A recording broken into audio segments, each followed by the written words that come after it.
bienvenue dans la matrescence. Dans ce podcast, on part à l'aventure. L'aventure la plus merveilleuse et difficile de la vie, la parentalité.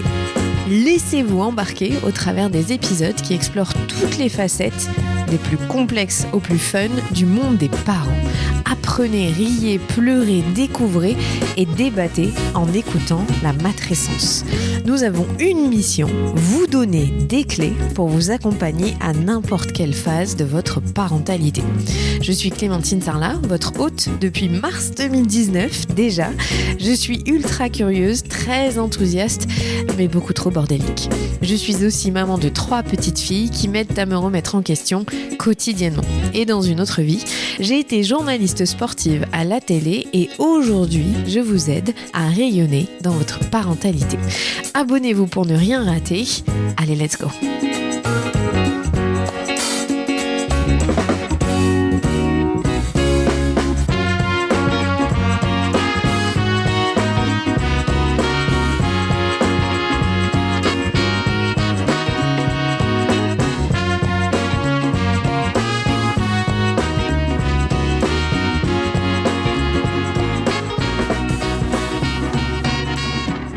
Le 1er mai 2024, Amélie et Bastien vivent l'impensable pour de jeunes parents.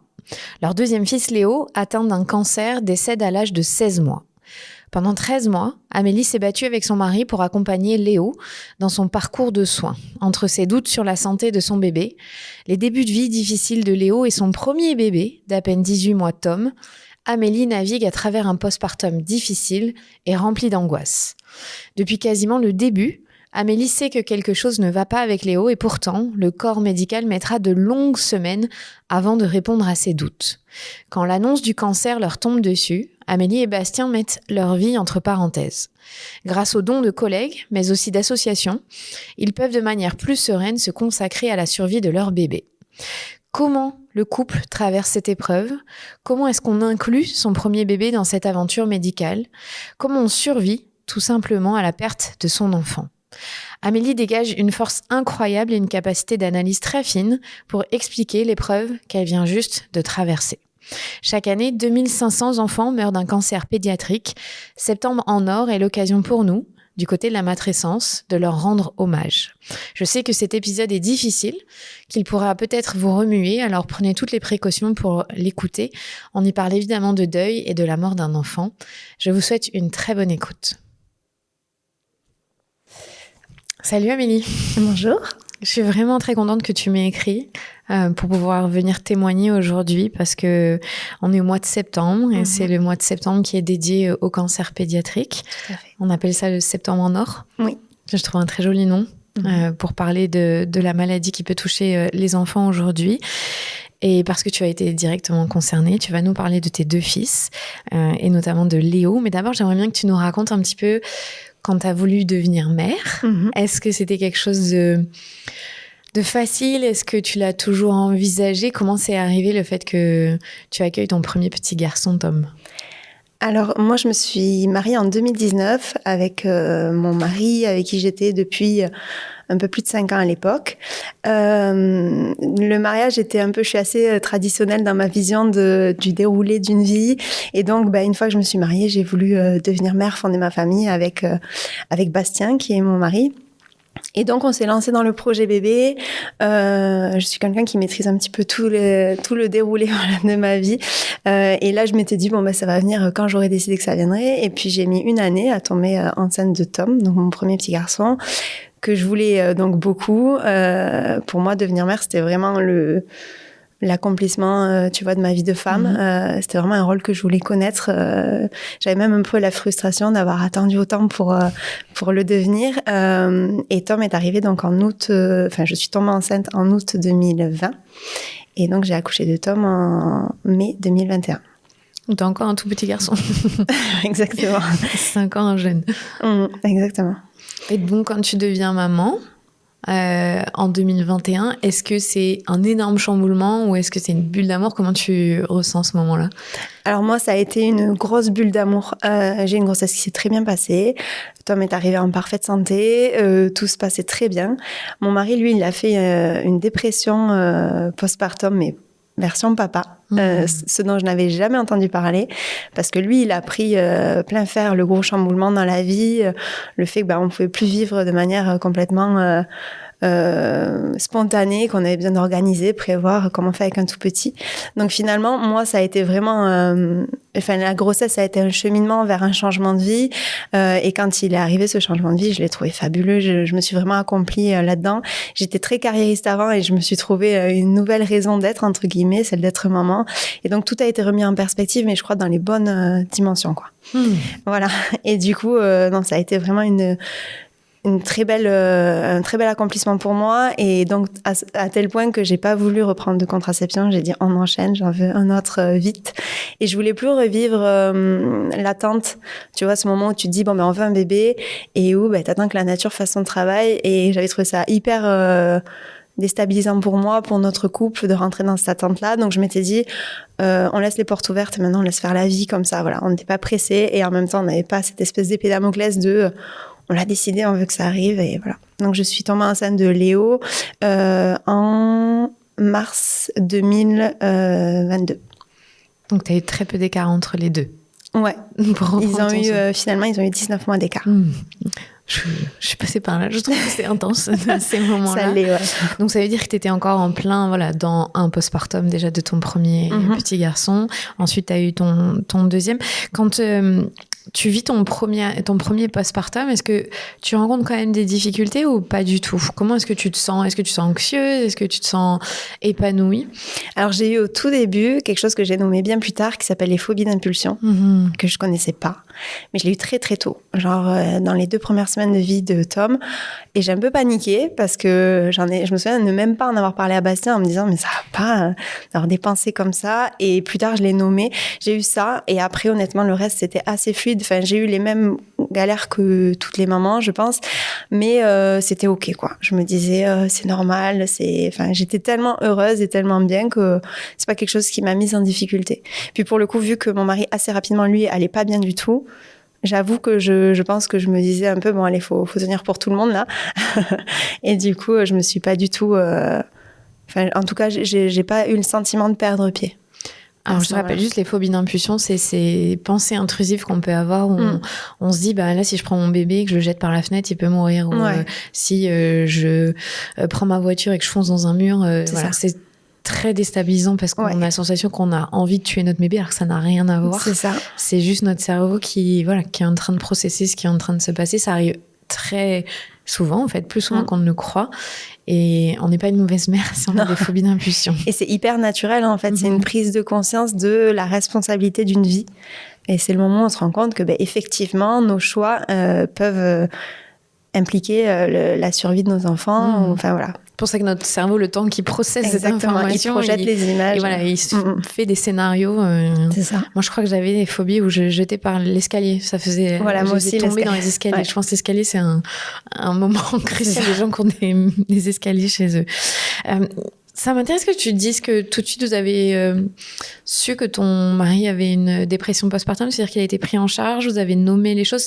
C'est souvent tellement tabou et ça passe inaperçu chez les hommes. Alors non, on l'a pas su tout de suite. Moi, j'ai tout de suite vu que c'était très compliqué pour lui. En fait, il arrêtait pas de me répéter... Mais ça va être ça, notre vie maintenant. On pourra plus jamais rien faire sans avoir à prévoir à l'avance, sans sortir avec 3 sacs, une voiture pleine quand on va chez des amis. Puis on avait un peu...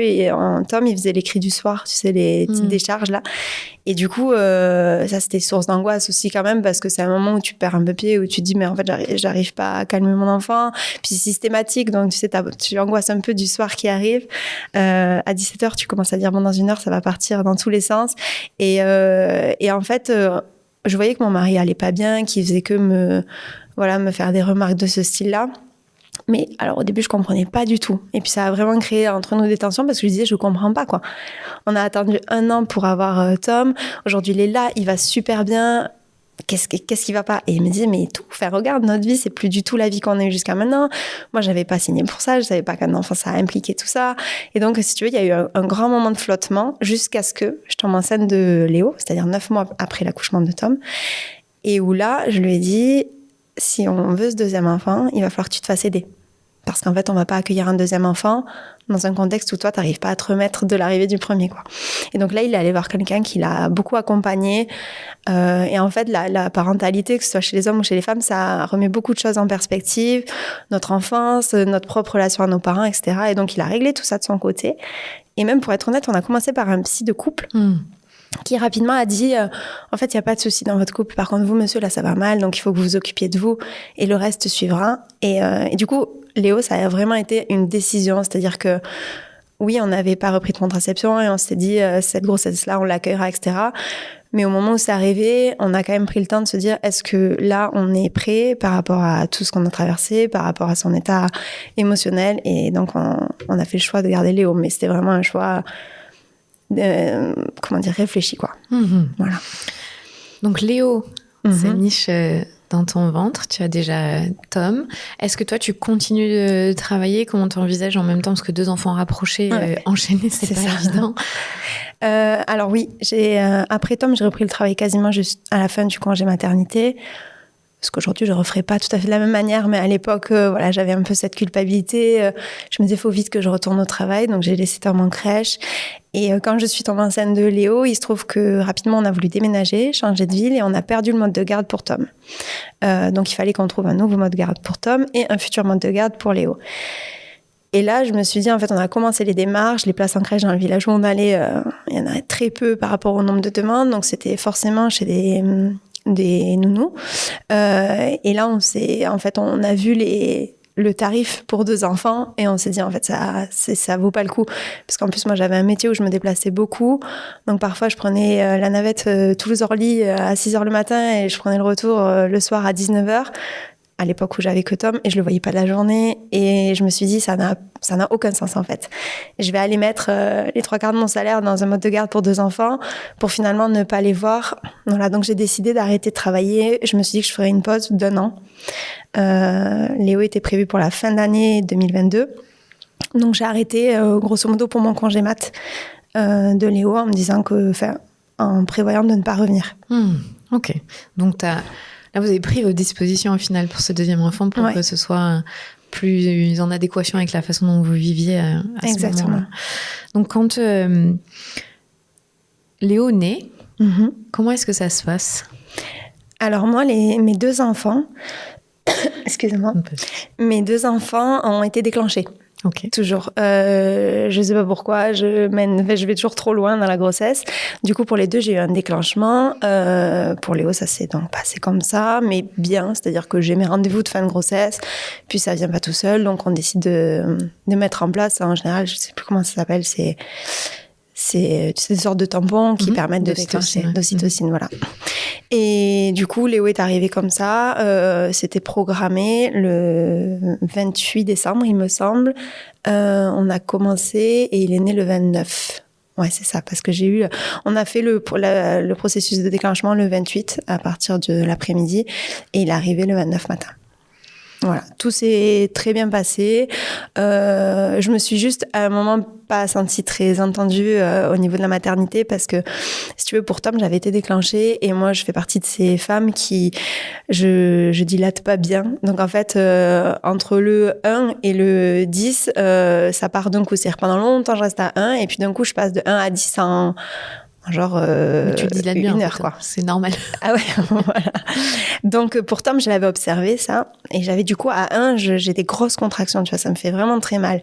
Et pour Tom, on m'avait dit mais vous n'êtes qu'à 1, donc enfin vraiment là faut attendre. Et j'ai souffert pendant des heures et des heures avant qu'ils acceptent de mettre la péri genre à 2 ou 3, ce qui était beaucoup très tôt par rapport à la moyenne. Mais en fait, une fois que j'ai la péri, en 1 heure, j'accouche, même si j'étais à 1 heure avant. Je pense que, tu sais, je me crispe et que je bloque un peu le travail, je sais pas. En tout cas, ça m'aide d'avoir la péri. Donc pour Léo, je suis arrivée à la mater, j'ai dit voilà comment je fonctionne, j'ai accouché il y a 1 an et demi, vraiment je suis sûre que ça fera pareil. Et puis toute l'équipe m'a dit oui mais vous inquiétez pas, on vous écoutera le moment venu. Et en fait quand la douleur a commencé à être forte, je l'ai signalé et je me souviens d'une sage-femme qui me dit écoutez, si vous aviez vraiment mal là, vous pourriez pas sourire comme ça. Et je me souviens, en plus, tu sais, t'es un peu énervée dans ces moments-là. Donc, je regarde mon mari quand il ferme la porte, je dis, mais il faut quoi que je l'insulte pour qu'elle me prenne au sérieux. Et en fait, ça a fait exactement pareil. Donc, dès qu'ils m'ont mis la péri, tout est parti. Et voilà. Et ça a bien fonctionné. Et s'il y a eu un petit truc à la fin, c'est que du coup, j'étais à 10 et j'étais sur la phase de changement d'équipe, tu sais, le matin. Et en fait, du coup, je suis restée longtemps à 10 avant que quelqu'un vienne s'occuper de nous. Sauf que ça faisait 12 heures que j'avais rompu la poche des os. Et quand tu dépasses les 12 heures, il y a des risques infectieux. Et c'est important à prendre en compte pour la suite de l'histoire. Donc parce que là, à ce moment-là, on ne te donne pas d'antibiotiques ? Non, parce qu'en fait, je suis pile poil à 12 heures. Donc, ils disent, et peut-être juste avant, tu vois, 11h55, quelque chose comme ça. Et donc, ils décident de ne pas me donner les antibiotiques. Et de pas, je crois aussi qu'il y a un prélèvement à faire sur le bébé à ce moment-là, si on a dépassé 2 heures, et ils ne le font pas. Parce qu'on est vraiment pile poil, quoi. Et d'ailleurs, l'équipe est venue parce qu'on était à ce stade-là. Mais tu vois, moi, ça faisait un moment que j'étais à 10, donc j'aurais pu accoucher depuis un moment. Et là, encore une fois, j'étais là, est-ce que quelqu'un peut s'occuper de moi ? Et donc, voilà, ils ont fini par venir. J'ai accouché, l'accouchement s'est très bien passé. Léo est né, était super. C'était un beau bébé, 3,7 kg, en pleine forme, donc super. Et donc là, tu le mets au sein. Et donc là, je le mets au sein et tout se passe bien parce que c'est tout frais pour moi, donc je sais comment ça se passe. Puis pour Léo, ça a l'air super fluide, donc je suis ravie. Et donc Léo, il est né vers 11h, il me semble, 11h50, si je dis pas de bêtises. Et en fait, donc on rentre en chambre après avoir fait après être resté un peu en salle de travail, fait le pot à pot, etc. Et donc rapidement, ça nous amène au soir. Et le soir, il fait que dormir, Léo. Et toute la nuit, il fait que dormir. C'est-à-dire que je le réveille parce que je sais qu'il faut essayer de le faire boire, etc. Je le réveille un peu doucement et dès que je le mets au sein, très vite, il dort.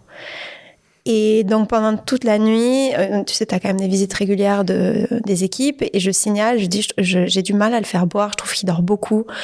Et puis, on me dit, vous savez, il vient de naître, enfin, il est fatigué, ce bébé, il faut le laisser récupérer. Et puis, je me dis, effectivement, puis bon, il fait 3,7 kg. Et Tom aussi a fait sa première nuit, il a beaucoup dormi. Et je me souviens m'être fait gronder par les équipes le matin qui m'ont dit, mais vous l'avez pas réveillé. Donc là, je réveillais Léo, mais franchement, il préférait dormir que téter, quoi.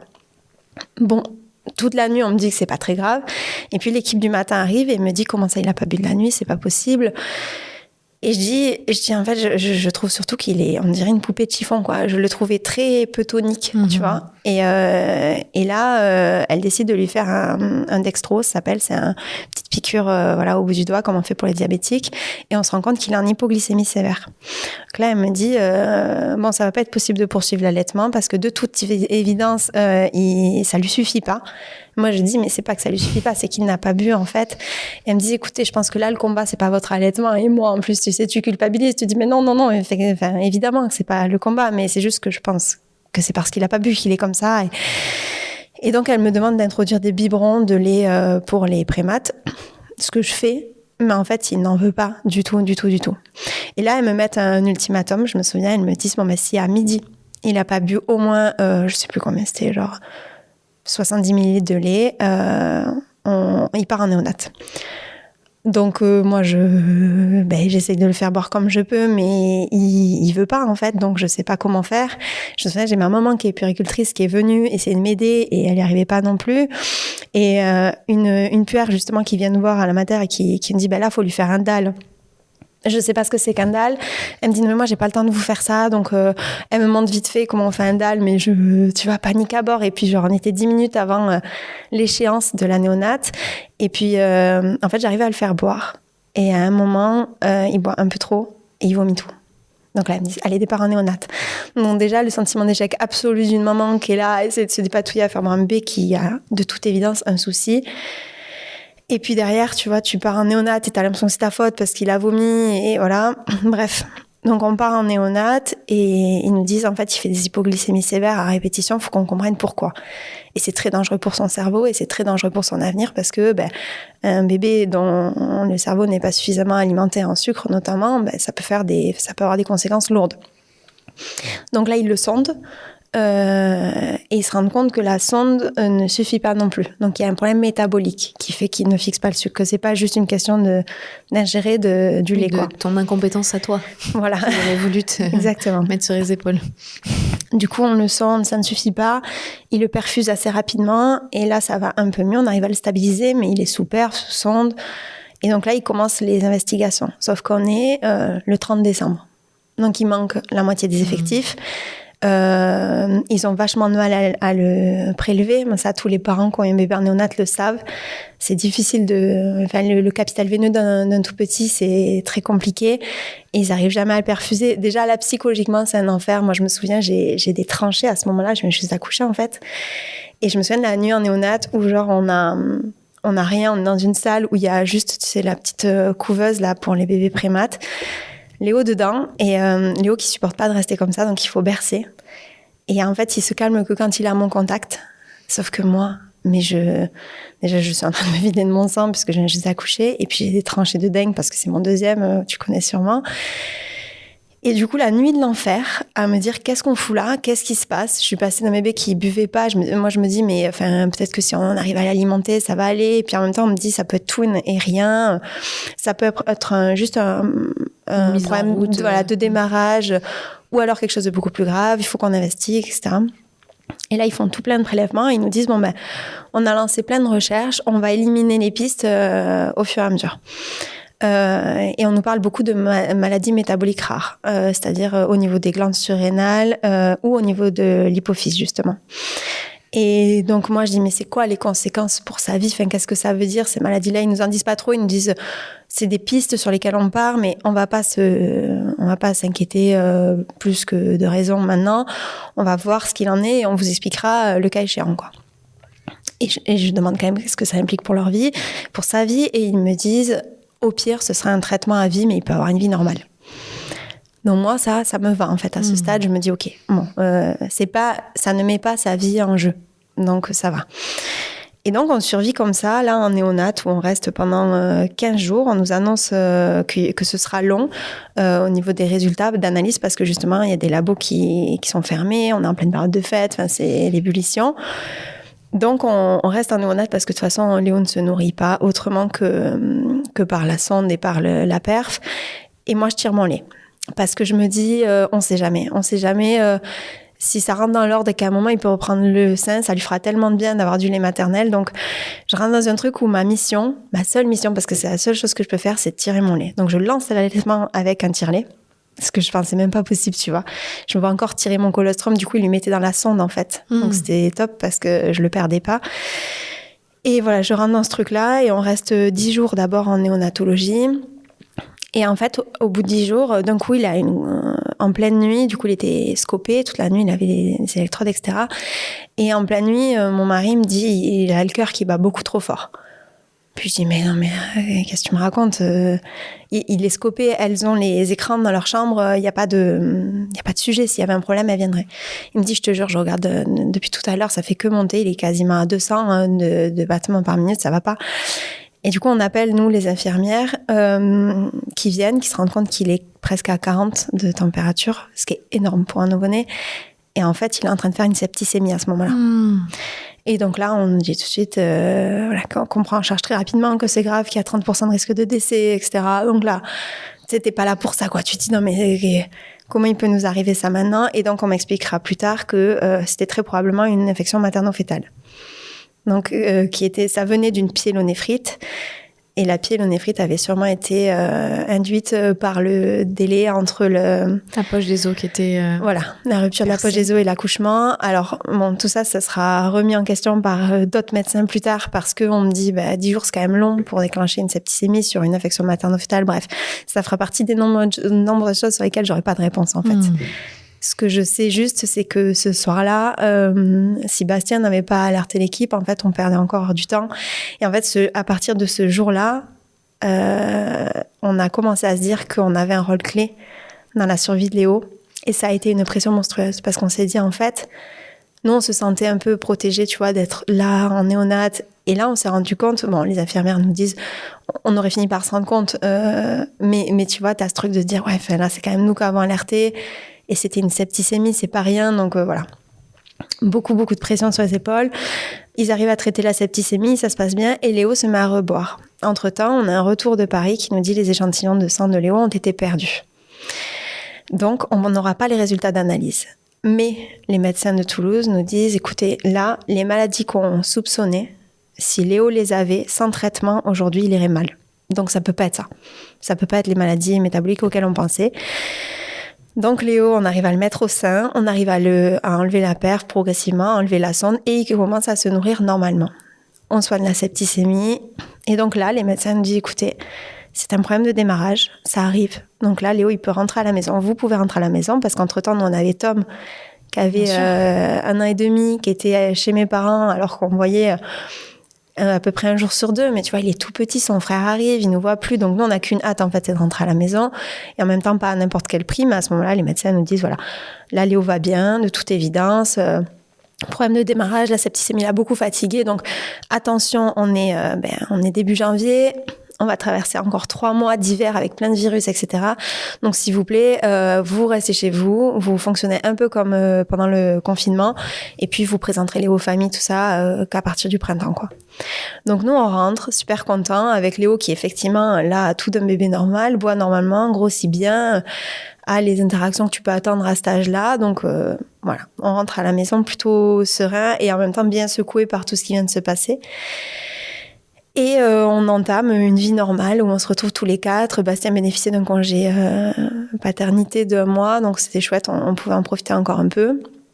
Et au bout de 15 jours, puisque ça faisait déjà 15 jours du coup, on était au mois, Bastien retourne au travail, moi je suis à la maison avec les 2, je me fais aider, j'ai pas mal de soutien de ma mère et tout ça.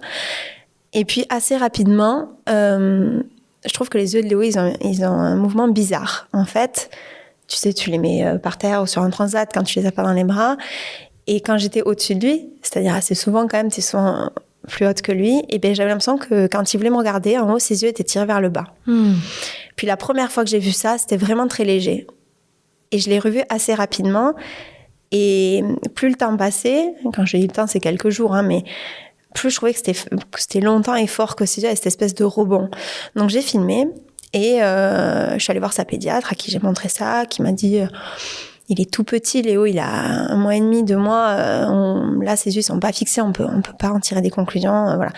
Et puis, en parallèle, j'ai contacté plein de gens que je connaissais, qui travaillaient dans la vue, chez l'enfant, etc. Et tout le monde a eu le même discours en me disant, tu sais, alors tout le monde me disait, j'ai jamais vu ça, mais en même temps, ça me choque pas, c'est pas, voilà. Quand plus tard, je le montrais à un neurologue, il me dira, mais ça, c'est un signe de souffrance neurologique. J'ai juste une question, ça veut dire que ça m'interpelle ce que tu racontes sur les échantillons de sang qui ont été perdus. À aucun moment, on a dit, on refait. Non. Donc, non, toi, t'es resté avec en suspens en disant, on a perdu, mais on vous rassure, tout va bien. Moi, je suis partie sereine parce que je me suis dit, s'ils en sont au stade de réflexion où ils me disent, vous pouvez rentrer chez vous, on va même pas refaire. En fait, ils m'ont dit, là, son capital veineux, on l'a un peu vachement abîmé. Il y a aucun signe clinique qui montre que Léo souffrirait des maladies qu'on supposait. Donc, il a forcément pas ces maladies-là. Donc, une fois que toi, tu montres à ta pédiatre, les yeux, ton inquiétude, en sachant qu'il y a eu ça, en sachant qu'il n'y a pas eu les analyses correctement faites, personne là... Là, il n'y a pas de lien qui est fait. Ok. Là, il n'y a pas de lien qui est fait. Et pour être honnête, à ce stade-là, moi, je ne fais pas le lien. Tu vois, ça m'inquiète, mais je ne fais pas le lien entre les deux. Tu n'es pas médecin en même temps. Voilà. Mais avec tout le recul et avec l'expérience, je fais carrément le lien et je me demande comment on est passé à côté. On s'en reparlera. Mais du coup, si tu veux, moi, je vois qu'il y a ce truc-là qui m'interpelle beaucoup. Mais en fait, quand je suis sortie de la mater, la néonate, et qu'ils m'ont dit, vous rentrez à la maison avec un bébé qui est en bonne santé, tu vois, tu pars du principe que ce qu'on te dit, c'est pas des bêtises. Et on est resté quand même un moment à l'hôpital. Donc, je me dis, s'ils ont décidé de nous laisser sortir comme ça, sans d'autres recherches, ils ont fait une écho transfontanellaire. C'est une échographie qu'on fait via la fontanelle et qui est destinée quand il y a eu notamment la septicémie. Il peut y avoir un risque au niveau des ménages, donc on vérifie que tout est bien en place. Elle était parfaitement normale. Donc voilà, il y a eu ça, si tu veux, on est sortis tranquille. Et puis il y a ces mouvements des yeux qui arrivent, je commence à m'inquiéter et en fait, j'avais l'impression d'être la seule, tu vois, à m'inquiéter de ça. C'est-à-dire que tout le monde me disait, j'ai encore des messages de proches qui me disent, arrête de le regarder comme ça, il a eu un souci de démarrage, ça arrive, il a le droit de se mettre en place, c'est un bébé, tu sais, la vue c'est long à se mettre en place. Et moi, tu vois, j'avais cette ambivalence de me dire, c'est vrai, ils ont raison, je le regarde peut-être trop. Mais d'un autre côté, j'ai Tom, je suis déjà maman, j'ai déjà vu les différentes étapes de développement d'un enfant, et même si c'est pas tous les mêmes, ce truc-là, là... Et c'est frais, ça fait pas longtemps que tu as eu un bébé. Ouais, c'est ça. Je suis restée dans la maternité, tu vois, j'ai pas eu le temps de lâcher. Et puis, ce truc que tout le monde me dit, on n'a jamais vu ça. C'est pas grave, mais on n'a jamais vu ça. C'est quand même bizarre, non? Tu vois, si tous les bébés qui fixaient pas leurs yeux faisaient ce mouvement, on saurait que ce mouvement-là fait partie du développement de la vue d'un enfant, bref.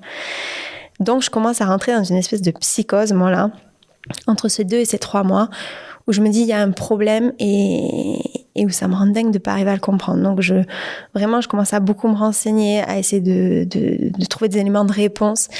Et en fait, à ces 3 mois, Léo, il commence à loucher. Fort, d'un coup. Et là, moi, j'ai presque l'impression, tu vois, qu'un matin, tu te réveilles et ton enfant, il est passé d'un regard normal à un strabisme énorme. Donc là, je me dis, il y a un souci avec ses yeux, c'est pas possible. Enfin, il y a eu ces mouvements, maintenant il louche. Et donc, je prends rendez-vous chez ma pédiatre. Et puis, tu vois, je sais pas, il y a quelques jours de délai. Et dans l'intervalle, je sonde parce que je vois que le strabisme, ça peut être héréditaire. Je sonde autour de nous. Est-ce qu'il y en a qui ont eu des strabismes dans la famille? Personne. J'envoie encore des vidéos à des gens qui s'y connaissent mieux que moi. Tout le monde me dit, écoute, c'est le strabisme du nourrisson. Mais tu vois, c'était le vrai strabisme. Où t'as presque l'œil qui rentre sous le nez. Donc, Et en fait, là, on voit la pédiatre de nouveau. Qui nous dit on va prendre rendez-vous chez un ophtalmopédiatre et en fait elle fait une vidéo qu'elle envoie à l'ophtalmopédiatre parce que le rendez-vous est dans 3 semaines et l'ophtalmopédiatre quand elle voit ça, on est vendredi ce jour-là, c'est le lundi de Pâques qui suit, donc tout est fermé et elle nous dit mardi scanner.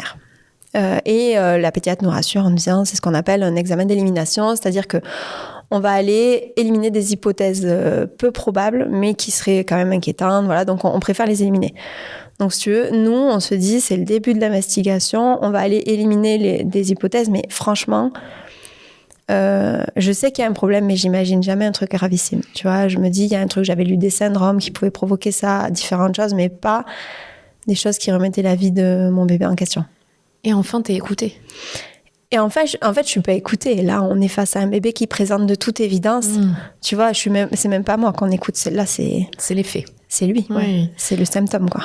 Et pendant toute cette période-là, qui dure 1 mois et demi, où tu t'inquiètes beaucoup, tu lis des thèses, vraiment tu fais un vrai travail de recherche approfondie sur les conditions médicales de ton bébé. Avec ton mari, comment est-ce que ça se passe? C'est compliqué. Parce que lui, si tu veux, il me dit, en fait, on a vu des médecins. Tu as montré ses yeux à plein de gens dont c'est le métier. Fais-leur confiance. Et puis lui, il se dit un peu, comme se disent les médecins, que je suis un peu traumatisée par ce qu'on a traversé. Et puis si tu veux, il a repris le travail, il passe moins de temps avec lui. Il n'a pas vraiment vu ce truc-là. Et donc je lui montre, mais tu vois, c'est un peu furtif, c'est viens vite voir. Et puis tu sais, le temps qu'il vienne, il le fait plus. Ou il voit 2 secondes alors que ça fait 10 secondes qu'il le fait. Du coup, il n'a pas autant il n'est pas aussi alerte que moi sur ce qui est en train de se passer. Et donc, pour lui, je suis rentrée un peu dans une psychose et il faut vraiment que je me détende. Tu vois, c'est même un sujet, je me souviens d'une soirée où je passe 4 heures sur l'ordi à lire justement toute une thèse qui explique les différentes causes de strabisme des bébés. Et j'ai mon mari qui est genre dans la cuisine et qui me regarde et qui me dit ça va pas du tout. Enfin, il faut que tu te fasses aider. Tu te rends compte comme tu bloques là-dessus et je lui dis, il y a un problème, c'est pas normal. Les yeux, c'est quand même un indicateur hyper important. Je vois bien que c'est pas normal. On dirait qu'il veut me regarder, il y arrive pas. On dirait qu'il y a quelque chose qui l'empêche. Donc, tu vois, j'imagine tout et à la fois, je lis plein de causes possibles. Et je suis dans un déni de la cause la plus probable et la plus grave, en fait. Parce que je le lis partout, que ça peut être une tumeur cérébrale qui fait ça. Mais à aucun moment, vraiment à aucun moment, je me dis qu'il y a peut-être une tumeur dans le cerveau de Léo, quoi. Tu vois, j'envisage plein de choses beaucoup plus, finalement, compliquées, qu'on connaît moins, où je me dis, c'est peut-être ça, etc. Et puis, je commence à essayer de comprendre le lien avec les démarrages. C'était un souci de fixation du cortisol, en fait, au démarrage. Et donc, je commence à chercher. Et puis, tout ça me ramène beaucoup autour de l'hypophyse. Mais tu vois, donc, je me dis, un problème d'hypophyse, je sais pas. Et donc, on va faire ce scanner. Le mardi matin, on passe Pâques en famille et là, on vit un grand moment de solitude parce que on avait quand même, là, à ce stade, mon mari, du moment où il y a eu le strabisme, il a été inquiet aussi quand même. Et à ce stade, on est tous les deux très inquiets et quand même, ce scanner sur un bébé, tu vois, on sait que, ok, c'est un examen d'élimination, mais c'est un examen qu'on va imposer à un bébé qui est pas des moindres. Donc, on sait qu'on cherche quelque chose quand même. Donc, on est tous les deux inquiets, on se retrouve dans un repas de famille et où tout le monde nous dit « Non, mais regardez-le, quoi. Il va bien. Ok, il a un strabisme, mais regardez, c'est un bébé en bonne santé. » Et je me souviens de quelqu'un dans notre famille qui est médecin et qui nous dit Amélie, Bastien, je vous le dis, de mon scanner, il n'y aura rien. Avec une certitude, tu vois, Et puis, tu as tellement envie d'y croire. Tu te dis, mais oui, non, mais bien sûr qu'il y aura rien, il a raison. Le médecin, il le sait, tu vois, il ne nous dirait pas ça s'il avait le moindre doute. Et donc, on va passer ce scanner le mardi. Et en fait, un scanner sur un tout petit bébé, tu le mets sur un espèce de coussin, en fait, qui vient se gonfler pour faire une coque autour de lui et qui bouge pas. Parce que c'est très rapide, donc on les endort pas, mais par contre, on les coque pour pas qu'ils bougent. Et en fait, moi, je le pose sur ce truc et là, je craque complètement. Tu vois, je suis pas quelqu'un de très émotif, etc. Mais là, je m'effondre. Et le manip radio me dit, madame, ça lui fait pas mal. Et là, je lui dis, non, mais c'est ce qu'on va apprendre là qui me fait très peur. Parce que tu vois, d'un coup, comme si... tu sais, ton corps, il sait en fait. Là, je savais qu'on était en train... À la fois, j'aurais pas été capable de dire ce qu'on allait trouver. Mais en même temps, j'ai eu un espèce de, tu sais, d'instinct de... Il va se passer un truc gravissime, quoi. Tu vois. Et je suis pas restée pendant le scanner. C'est Bastien qui est resté parce que je me sentais pas... Enfin, j'étais d'une aide pour personne. Donc, je suis sortie et ça a duré peut-être 5 minutes. Et pendant 5 minutes, tu sais, j'avais le cerveau en ébullition, tu vois, je sais pas, j'avais l'impression que j'étais en train de me voir. Tu vois, tu sors un peu de ton corps et tu te dis qu'est-ce qui est en train de se passer. Et Bastien sort, il me rassure, il me dit tout s'est bien passé, le scanner s'est bien passé, regarde, Léo va bien, Léo me sourit, et tu sais, ton enfant te sourit, tu repars et tu dis allez, ça va aller, ça va aller, ça va aller. Et en fait, on avait rendez-vous, parce qu'il y a quelque chose que j'ai pas évoqué depuis le début, c'est que depuis sa naissance, Léo, dans ses selles, il y avait du sang. Ok. Depuis sa naissance. Et ça, on nous a toujours dit, c'est comme ça, hein. On a cherché, on a fait plein d'analyses, etc. Il n'y a jamais rien eu, donc les médecins ont fini par nous dire, on sait pas d'où ça vient. Voilà. Et tu sais, on est resté là-dessus. Il y a beaucoup d'incertitudes, notamment, autour de tout son dossier médical. Ouais. Mais on ne sait pas, mais c'est comme ça. En fait, c'est ça. Tu vois, et d'ailleurs, depuis, j'ai l'habitude de dire quand il y a plein de petits soucis cumulés, souvent, ça cache un gros truc. Et tu vois, ce truc des couches, on nous a dit une intolérance au lait de vache, on a essayé plein de choses. Et en fait, c'est resté. Ça restait tout le temps. C'était un problème de fond. Et tu vois, je t'en parle même pas parce que c'était devenu quelque chose de normal que Léo ait du sang dans ses couches. Avec du recul, c'est absolument pas normal. Tu vois, c'est un des trucs où on te dit tu vas aux urgences quand il t'arrive ça. Il a été à l'hôpital pour ces raisons-là. Mais voilà, on trouvait rien. Donc, on attend de voir comment ça évolue. Et donc, on attend. Et juste après, on avait un rendez-vous dans un autre hôpital pour aller voir un gastropédiatre qui, justement, devait parler de tout ça. Et tu sais, on était dans cette salle d'attente, là. Et on avait rendez-vous, genre, 1 heure après, à 10 minutes. Et il y a une dame qui sort et qui nous dit, parce que on leur avait dit au départ, on a un autre rendez-vous après, est-ce que ça va passer? Elle nous avait dit, ça devrait passer. Elle sort et elle nous dit, peut-être que ce serait bien de décaler votre rendez-vous de tout à l'heure. Tu sais, nous on dit, non, mais ça passe large, c'est dans 1 heure, c'est à 10 minutes. Puis elle insiste un peu, tu vois. Elle nous dit, non, mais vraiment, on va s'en occuper. Et tu vois, tout ça, sur le moment, t'es là, mais qu'est-ce que là, c'est bizarre, enfin, ça va, ça passe. Et donc, elle décale, notre rendez-vous d'après. Elle appelle elle-même l'autre hôpital, etc. Et puis, d'un coup, il y a quelqu'un qui vient nous chercher, une dame qu'on n'avait pas vue jusque-là. Et elle nous met dans une petite pièce toute nulle, un endroit où tu fais des auscultations rapides avant les scans, etc. Et on rentre dans cette pièce qui est minuscule, tu vois, qui doit faire 2 fois la taille du bureau en longueur, comme ça. Et elle nous demande de nous asseoir. Il y a 2 mini-tabourets, donc moi, je m'assois. Et puis, mon mari dit non, ça va, on a assis plus tout à l'heure. Puis tu vois, elle insiste. Et j'ai l'impression que ce moment, il dure 1 heure. J'ai l'impression que pendant 1 heure, elle lui dit, monsieur, asseyez-vous, qu'il lui répond, non, ça va, merci. Et moi, je suis observatrice de ça et je me dis qu'elle va nous annoncer un truc de fou. Pour qu'elle insiste comme ça, pour qu'il s'assoie, elle va nous annoncer un truc de fou. Qui finit par s'asseoir et elle nous dit, on a compris pourquoi Léo... Ah non, pardon. Elle nous dit, est-ce que vous pouvez me raconter l'histoire de Léo depuis le début? Donc là, on raconte tout, tu vois, tout ce que je viens de te raconter, la néonate, le sang dans les couches, la septicémie, les mouvements des yeux, le fait qu'il louche. Et en fait, si tu veux, je pense que c'est probablement une méthode d'annonce qui permet que ton cerveau, entre guillemets, chemine jusqu'à ce qu'on va t'annoncer plutôt qu'on te l'annonce un peu comme ça. Et donc, en fait, j'arrive à la fin de l'histoire et puis elle finit par me dire, en fait, on a compris ce qui fait que Léo a eu ces mouvements des yeux et ce qui fait qu'aujourd'hui, il a un strabisme, c'est parce qu'il y a une masse dans le cerveau de Léo. Très rapidement, elle me dit, on appelle ça une tumeur. Elle fait 4 cm et demi et elle est en plein milieu de sa tête, posée sur ses nerfs optiques contre son hypophyse. Donc, en fait, ça appuie sur ses nerfs optiques, ça fait une pression qui fait qu'il louche.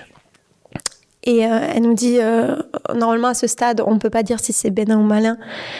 Mais l'os sur lequel est posée la tumeur est abîmé par la tumeur, donc on on a la quasi-certitude que c'est malin. Et toi, t'es là, c'est fou. Ce moment-là, t'es hors de ton corps parce que c'est pas entendable ce qu'on est en train de te dire. Tu comprends entre les lignes que c'est gravissime. Et en même temps, tu vois, elle te parle pas de cancer.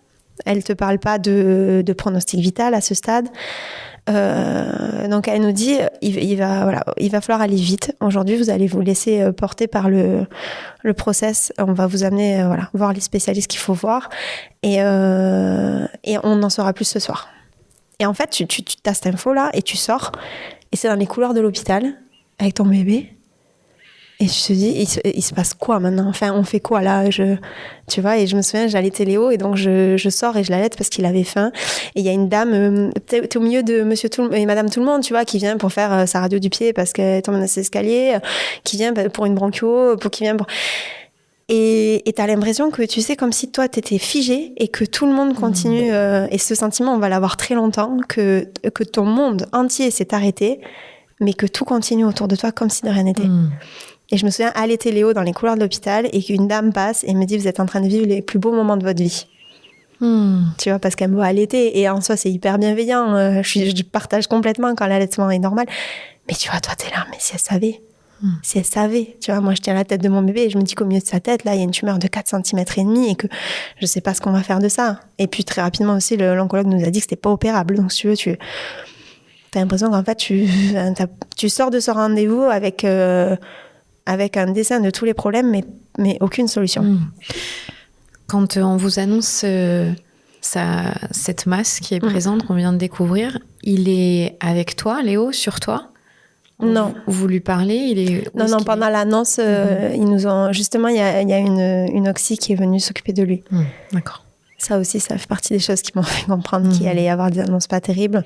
Ils te proposent de s'occuper de lui le temps que tu prennes la nouvelle, ce qui est très bien d'ailleurs. Et toi, ensuite, tu vas lui parler, tu vas... Et moi, quand je le récupère, non, je lui parle pas là, Léo. Tu sais, c'est bête, mais à ce moment-là, je me dis, tu peux pas lui dire ça, quoi. Puis pour lui dire quoi ? Je pouvais pas le rassurer, je pouvais pas lui dire tout va bien se passer. Moi, j'étais, tu vois, aucun de nos proches n'était au courant à ce stade. Bien sûr. Et en fait, on s'est même dit à ce moment-là, est-ce qu'on appelle les gens ? Enfin, on n'a rien à leur dire à part leur dire ça. Et on n'a rien à leur donner comme info concrète de ce qui allait se passer. Et on a quand même appelé nos plus proches pour qu'ils aient l'info, parce que tout le monde savait quand même qu'on avait ce scanner le matin et que donc tout le monde était en attente de nouvelles. Mais je me souviens, j'ai appelé ma mère. J'ai appelé mon frère qui allait l'annoncer à mes parents parce que je ne voulais pas leur annoncer par téléphone. Et j'ai dit à mon frère, dès qu'ils le sauront, quand ils se sentiront capables, dis-leur de m'appeler. Et ma mère m'a appelée et je me souviens qu'elle m'a dit, en fait, quoi que ce soit, je te jure qu'on lâchera rien, qu'on va se battre comme des fous et tu vois, la tenue parole jusqu'au bout. Et en fait, je crois que j'avais besoin d'entendre ça. Tu sais, t'as besoin d'entendre des gens qui sont sûrs qu'on va y arriver. Même si en fait, on est sûr de rien, t'as besoin d'entendre des gens qui te disent ça va aller. Et c'est bête. Ouais. Et tu vois, les gens, souvent, plus tard, même dans le parcours, te disent je peux pas te dire que ça va aller, je peux pas te dire... Mais en fait, dis-le-moi. Même si tu crois pas, dis-le-moi parce que moi, j'ai besoin d'un espoir, quoi. Sinon, tu vois, comment t'avances ? Tu peux pas.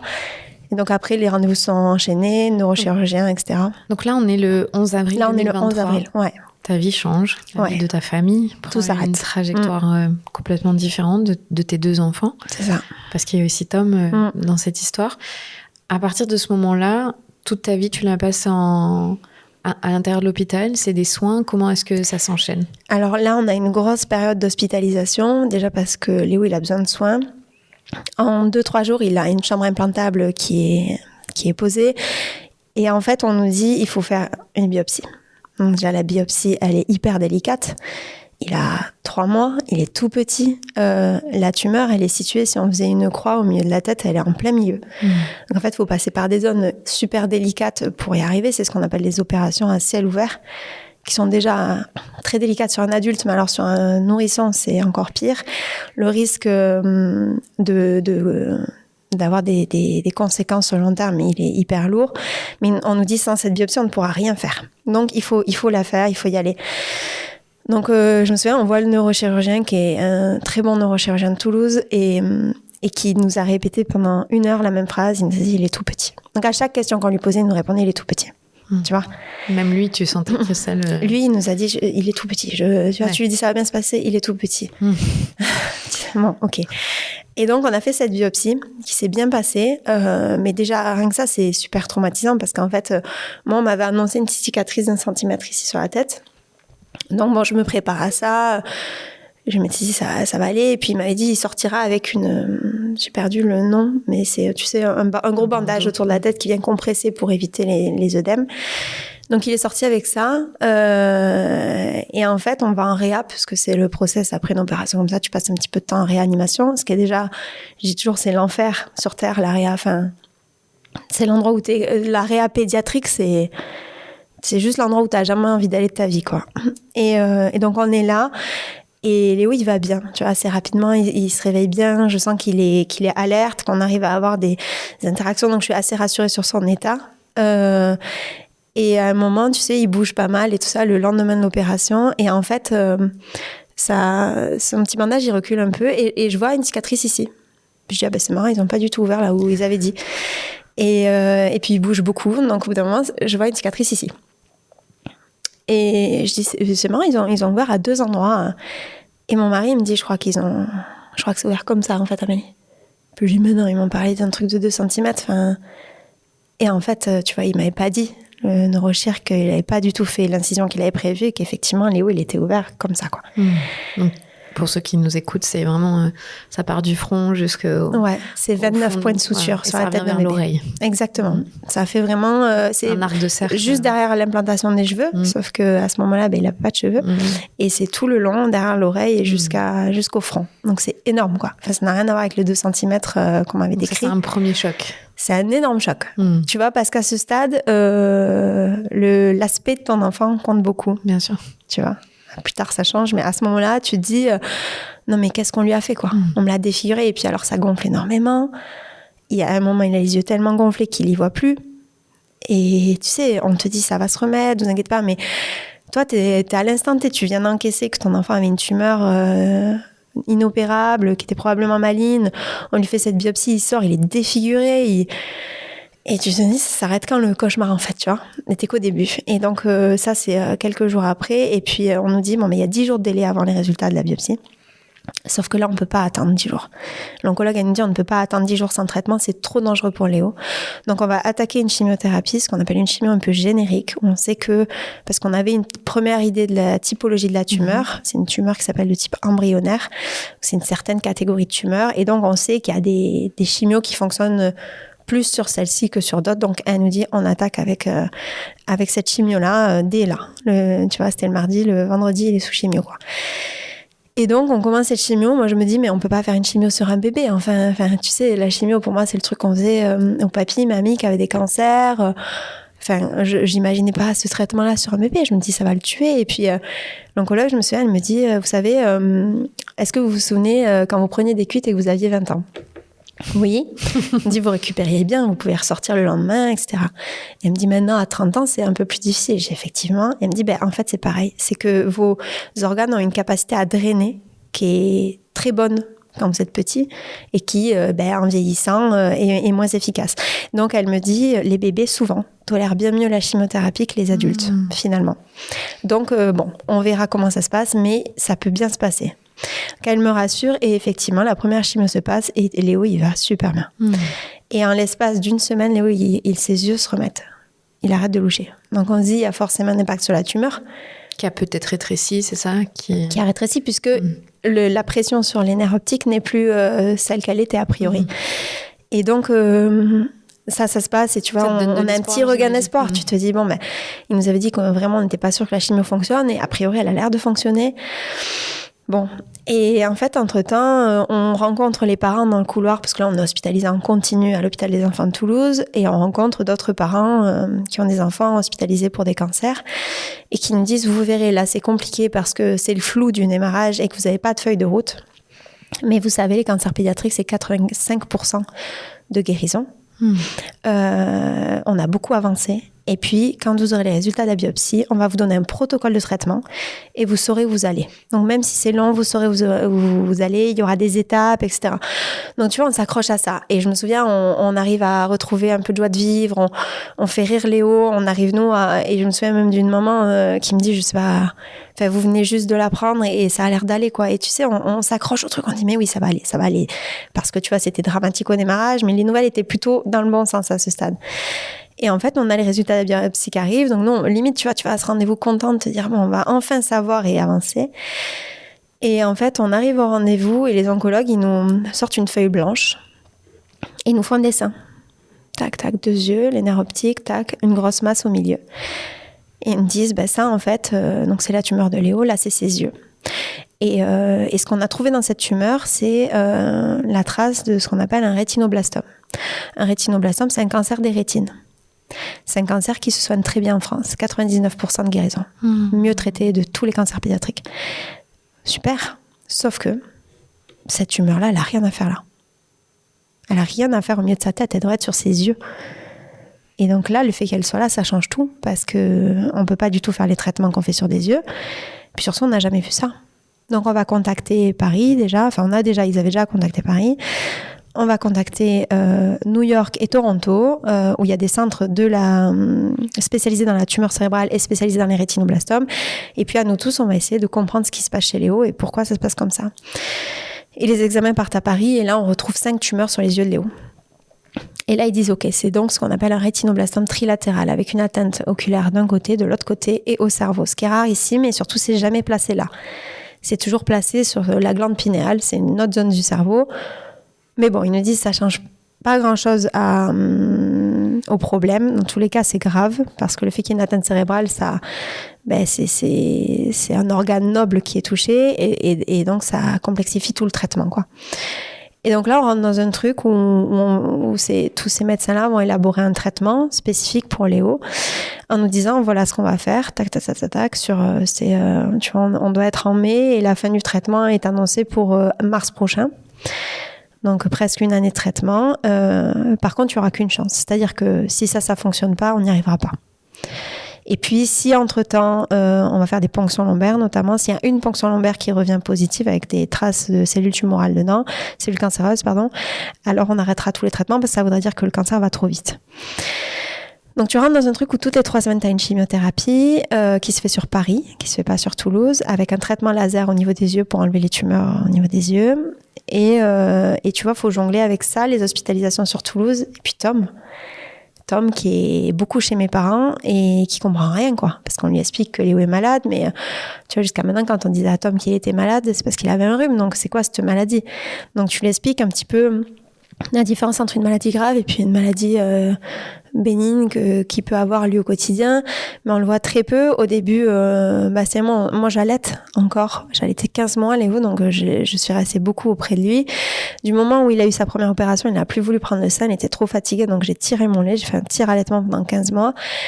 Mais ce qui me demandait, moi, d'être continuellement, et puis avec les chocs émotionnels, si tu veux, j'avais des arrêts de lactation qui étaient hyper fréquents. Alors moi, j'ai plein de conseils à donner aux femmes qui ont des arrêts de lactation, parce que j'ai bien appris une chose, c'est que tu peux relancer tout le temps. Alors ça demande beaucoup d'efforts et d'énergie, mais en fait, les femmes, on a des corps qui sont des machines à sauver nos bébés, et tu vois, moi, vraiment, enfin... Et du moment où j'ai arrêté de m'alimenter, et si t'arrêtes de t'alimenter et de boire, évidemment, t'as plus de lait. Ou alors le choc émotionnel tellement fort que tout s'arrête, et où je me suis dit, je peux même plus faire ça, tu vois. En plus, c'était un peu la double peine. Et finalement, j'ai réussi à chaque fois à relancer. Mais du coup, ça m'a demandé d'être tout le temps auprès de Léo. Donc, il n'y avait pas d'alternance avec Bastien? Il était beaucoup avec Tom? Et Bastien était tout le temps avec nous au début. C'est-à-dire avec Léo et moi. Parce que moi, j'étais hyper faible psychologiquement. Et que là-bas, dans ce service, je me sentais super seule, c'était dur, donc il venait avec moi beaucoup. On avait trouvé une halte garderie qui prenait Tom en journée, ce qui lui permettait d'avoir aussi un semblant de normalité, tu vois, et de rythme d'enfant normal, parce que être tout le temps chez papy et mamie, c'est pas la vie d'un enfant de 2 ans, voilà. Et en fait, à un moment, c'est devenu compliqué. Un jour, Tom m'a parlé de ma mère en l'appelant maman, et tu vois, je me suis dit, c'est pas possible. C'est pas possible. C'est normal ce qu'il est en train de faire, c'est-à-dire que là, ma mère prends le rôle d'une maman parce qu'il faut une maman à Tom et que je ne suis pas là. Mais du coup, il faut qu'on trouve une solution. Et donc là, on a mis en place, c'était à la fin de l'été, tu vois, donc on avait fait 2 mois à peu près en étant beaucoup avec Léo et en voyant Tom, tu vois, on le voyait en journée, tout ça, mais il dormait tout le temps chez mes parents, etc. Et après, on rentrait entre 2 hospices, mais 3-4 jours et on repartait parce qu'en fait, entre les chimios, tu as des phases qu'on appelle d'aplasie, c'est-à-dire où le système immunitaire de l'enfant, il est à 0. Et là, il est sensible à tout. Non, mais il chope tout. Tu chopes une gastro, tu en as pour 3 semaines sous morphine à l'hôpital. Enfin, tu vois, tout est gravissime. Donc, quand on rentre à la maison, on était obligé de mettre un peu de distance entre eux parce que il y avait un risque que Tom contamine Léo de tout et n'importe quoi. Des choses qui faisaient rien du tout sur nous pouvaient être sur Léo catastrophiques. Et en fait, fin été, on s'est dit, bon, maintenant, on change de mode de fonctionnement. À partir de septembre, on s'est dit, on va alterner nous. Donc, en fait, Tom a retrouvé sa maison. Et nous, on a commencé à faire de l'alternance à la maison. C'est-à-dire que Bastien faisait, par exemple, journée-nuit à la maison.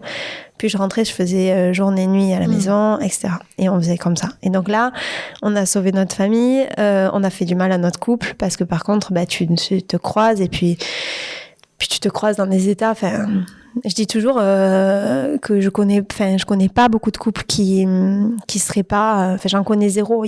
Tu ne peux pas ne pas être atteint par tout ça parce qu'en fait déjà tu te vois dans des conditions dans lesquelles tu pensais jamais te voir. Et puis tu vas tellement mal que t'as plus d'énergie pour aider l'autre. Donc en fait, c'est chacun se survit comme il peut. Tu donnes tout auprès de tes enfants parce que ce soit Tom ou Léo, ils avaient le droit d'avoir une vie normale. Donc il fallait donner chance. Tu vois, Léo, on le faisait rire à longueur de journée. J'ai des heures d'enregistrement de vidéos de Léo qui se marre. Et pareil pour Tom, quand on était avec lui, on n'avait qu'une envie, c'est qu'il ait une vie normale, qu'il profite, on faisait des choses, on l'amenait là où on pouvait, etc. Mais nous, là, on était l'ombre de nous-mêmes, quoi. C'est-à-dire qu'en fait, tu mets ton masque pour aller t'occuper de tes enfants et faire un peu les clowns de l'hôpital version quotidienne. Et puis tu te couches le soir, tu te dis non mais je vais pas tenir comme ça, quoi. Est-ce que tu as un suivi psychologique, toi? Alors là, t'as plein de monde qui t'en propose, sauf qu'en fait, t'as pas le temps. Enfin, prendre du temps pour toi à ce moment-là, ça suppose qu'à un moment, un de tes 2 enfants est seul, tu vois. Donc moi, j'ai fait un petit peu, Bastien aussi, mais plus moi, avec la psychologue de l'hôpital des enfants. Parce que moi, c'était sur place, tu vois, je le faisais quand justement on faisait le changement avec Bastien, il restait un peu avec Léo pendant que moi j'allais voir la psy et ça me permettait, tu vois, j'ai mis en place une fois toutes les semaines, tous les 15 jours pour un peu vider mon sac et parler de choses dont tu peux pas parler à l'autre parce que tu as aussi ce truc de dire qu'il y a des pensées terribles que tu as. Tu vois, moi par exemple, pendant longtemps, au tout début, tous les soirs je me couchais et j'imaginais les obsèques de Léo. Tous les soirs. Et tu vois, j'imaginais un cercueil de bébé, je savais pas comment c'était, comment t'habilles un bébé. Et tu vois, je sais pas pourquoi je pense à ça, parce qu'à ce moment-là, on nous disait pas que le pronostic vital de Léo à court terme était engagé. Tu vois, on était dans une démarche de traitement, on allait voir comment ça se passait, mais a priori, voilà, on n'était pas là. Et je focusais là-dessus, tu vois. Je me disais, et puis qui est-ce que t'invites aux obsèques de ton bébé? Et puis les gens, c'est terrible. Voilà. Et en fait, je chassais ces idées en permanence, mais elles revenaient comme un boomerang. Et un jour, je suis allée voir la psy, je lui ai dit, faut m'aider, c'est horrible de me coucher toute la nuit avec cette idée-là. Et elle m'a dit, est-ce que vous vous êtes déjà autorisé à aller au bout de cette pensée? Une bonne fois pour toutes. Et je lui ai dit, mais non, mais c'est horrible de penser ça. Et puis j'ai l'impression de condamner mon enfant, alors que c'est tout sauf ce que je veux. Elle m'a dit, faites-le juste une fois, allez au bout du truc. Écoutez-vous et voyez où ça vous mène. Donc il y a un soir où je me suis laissée et où j'ai imaginé les obsèques de Léo dans leur ensemble, tu vois, tout. Et puis, j'ai plus jamais repensé. Plus jamais. En fait, je pense que tu vois, vu que je suis quelqu'un qui aime bien contrôler, etc., j'avais besoin de me dire de quoi on se parle si ça doit arriver. Et même si ça ne te prépare à rien, au moins tu y as pensé une fois et puis voilà. Et après, je passais à autre chose. Donc oui, la psy nous a donné des petites billes comme ça pour nous aider, puis pour aussi mieux comprendre l'autre, parce que des fois... Tu sais, c'est très paradoxal, tu as des hauts et des bas et souvent ils sont pas coordonnés. Ce qui est bien en fait, parce que tu te sauves. C'est-à-dire quand il y en a un qui est très bas, l'autre il tient la route et puis quand l'autre est très bas. Mais du coup, quand l'autre est très bas et que toi ça va, des fois tu dis mais pourquoi là ça va pas, je comprends pas. Ou alors tu sors d'un rendez-vous, il y en a un qui dit c'est plutôt des bonnes nouvelles, non? L'autre il dit mais pas du tout. Tu vois, et tu dis mais enfin on était au même rendez-vous, comment c'est possible? Et tu vois par exemple dans tous les rendez-vous importants, tu as une infirmière d'annonce. Ça, c'est un métier que je ne connaissais pas, que j'aurais aimé ne pas connaître. Mais quand tu prends des grosses annonces médicales, tu as toujours, en tout cas en pédiatrie, je ne sais pas chez l'adulte, mais une infirmière qui est là pour prendre note de ce qui se dit et pour pouvoir, de manière factuelle, te rappeler ce que tu as dit ou ce qui t'a été dit à ce moment-là. Parce que souvent, comme c'est un choc, tu oublies beaucoup de choses. Ouais, ou tu t'interprètes. Voilà, tu en fait, vois une version différente de ce qui a vraiment été dit. En fonction du mood dans lequel t'es, si tu rentres dans le rendez-vous et que t'es plutôt dans un mood positif avec de l'espoir, tu vas avoir tendance à tirer des conclusions positives alors qu'il n'y en avait pas. Ou au contraire, ça va pas et là, tu vas tout voir en noir alors que dans l'absolu, il n'y avait pas de mauvaises nouvelles, quoi. C'est plutôt bien, c'est un garde-fou utile c'est ça. des moments de détresse. Donc là, ça dure 16 mois. Tous les traitements. La chimio, ça a été 6 mois à peu près. Et après, on a fait ce qu'on appelle une autogreffe de cellules souches. Donc ça, en fait, c'est quand on fait une chimio haute dose. Ça s'appelle des chimios très, très, très intensives qui vont détruire absolument toutes les cellules de la moelle osseuse de l'enfant. En fait, si tu ne fais pas un prélèvement de cellules souches, c'est-à-dire que tu prélèves pas avant les cellules souches de l'enfant, tu les congèles, puis tu lui réinjectes après la chimio, mais dans ce cas-là, il ne survivrait pas au traitement. Qu'en fait, là, tu fais un protocole où tu prélèves les cellules, ensuite on fait la chimio, et ensuite on les réinjecte. Et tu as à peu près 6 semaines d'hospitalisation pour faire tout ça en chambre stérile. Donc là, c'est aussi un truc dingue à vivre, c'est-à-dire que c'est des chambres où tout doit être... on peut pas vraiment dire stérile, mais en tout cas le plus propre possible.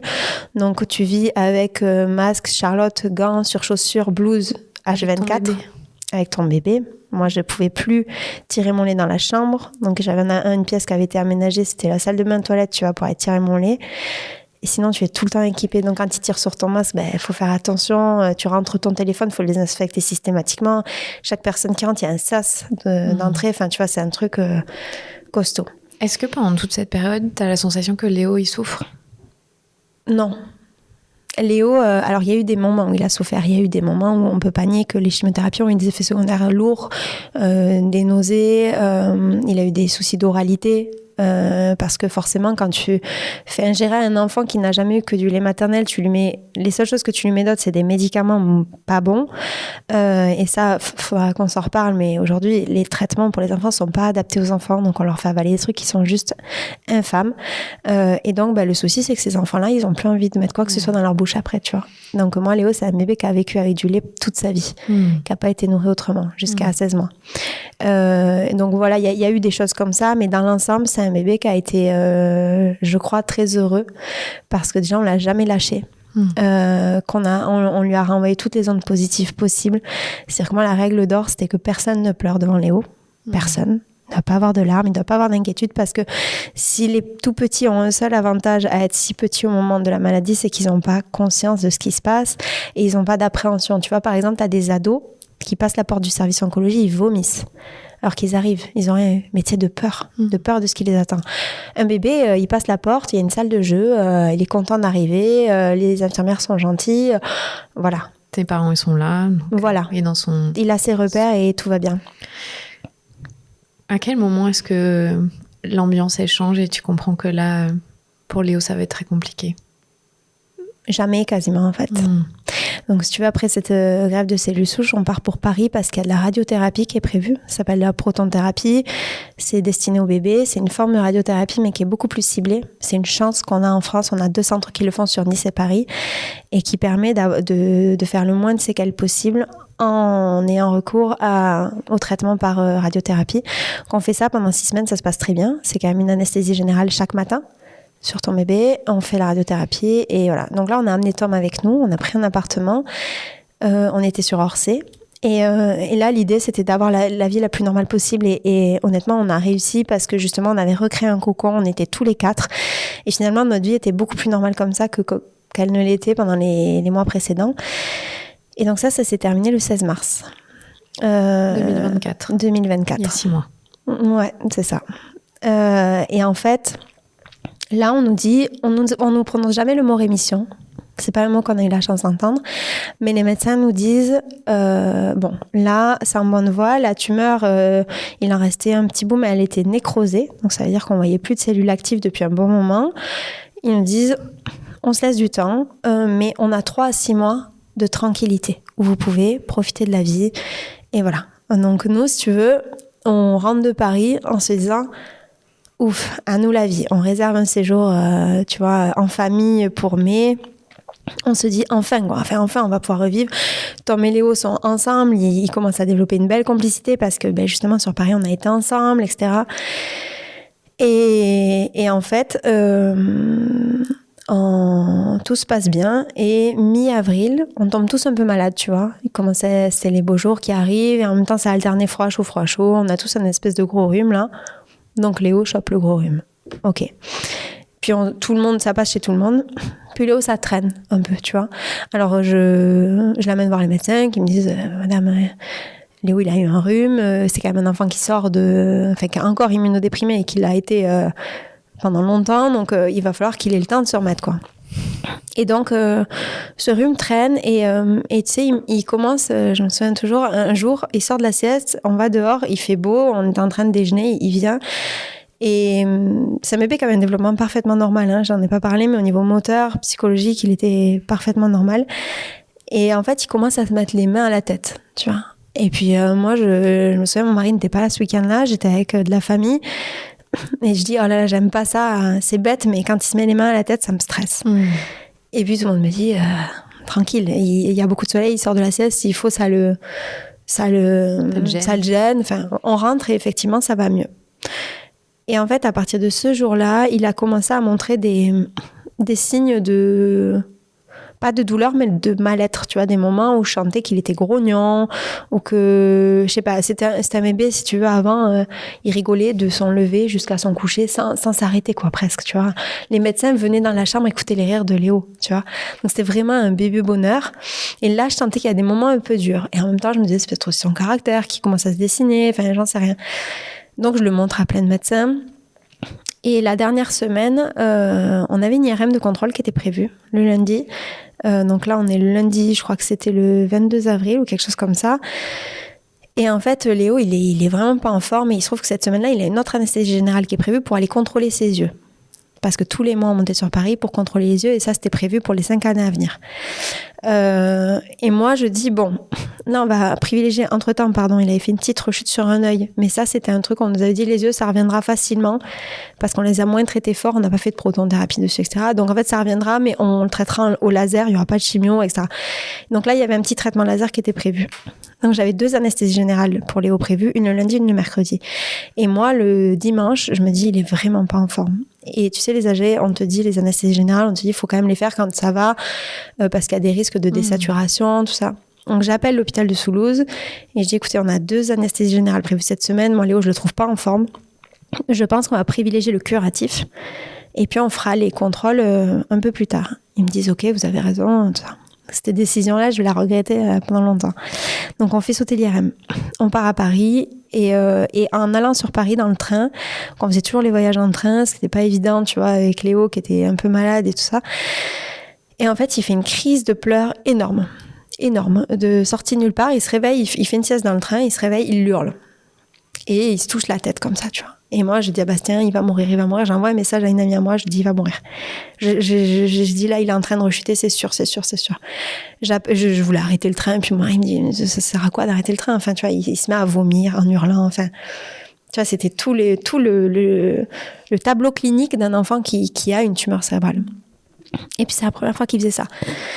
Donc, j'appelle Paris, l'Institut Curie où on est suivi, qui me disent, écoutez, on vous attend, on lui fait une IRM de contrôle ce soir. D'accord? On vérifie, vous venez et on lui fait ça. Donc, nous, le train arrive, vite de Montparnasse à Curie, on connaissait le trajet par cœur, on arrive, et puis là, Léo allait beaucoup mieux.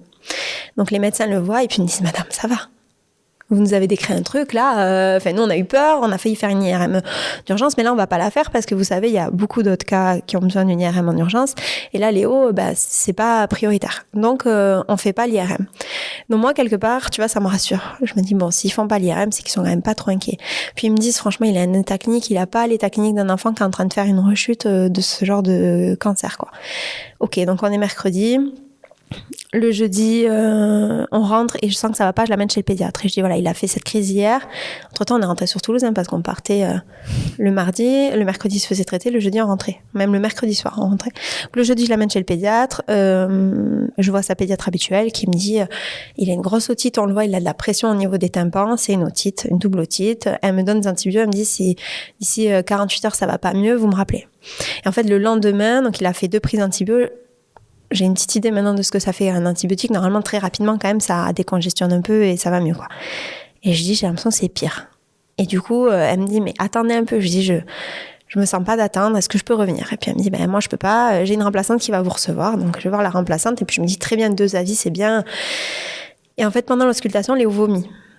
Et puis elle me dit, vous voyez, ça c'est une otite, une grosse otite, ça les fait vomir, vous savez, c'est vraiment douloureux. Et puis il a le droit d'être malade, ce petit, c'est pas parce qu'il a ce parcours-là qu'il a pas le droit d'avoir des maladies normales, ne paniquez pas. Donc on est vendredi, moi je prends l'info, ok, samedi ça va pas mieux. Et dimanche matin, je dis, maintenant je l'amène au service oncologie parce qu'il y a vraiment un problème. Je vois, il pleure, j'arrive pas à le calmer, je vois bien qu'il souffre toute la journée, tu vois. Et je vais au service onco et là je vois son oncologue qui le suit depuis toujours, en qui j'ai extrêmement confiance, celle qui nous a fait l'annonce 1 an plus tôt. Et qui me dit, bon, écoutez, là, quand même, cliniquement, Léo, et puis tu sais, il pleure toute la matinée, puis on arrive là-bas, ça va, tu vois. Et elle me dit, là, cliniquement, quand même, Léo, il va bien. Vous voyez, voilà, il n'y a pas de... ça va, quoi. Donc, elle me dit, on va augmenter le traitement pour la douleur, parce qu'il a sûrement très mal, par contre, puis on va cesser un peu de temps. Et la semaine prochaine, on fera une IRM. Donc, je dis, d'accord, on repart, et en fait, sur le trajet, il fait que vomir. On rentre à la maison, et il est épuisé. Il dort, mais d'une façon, tu vois... poupée de chiffon, quoi. Pas le sommeil normal. Il se met vraiment les bras en croix, il bouge plus, il est tout pâle.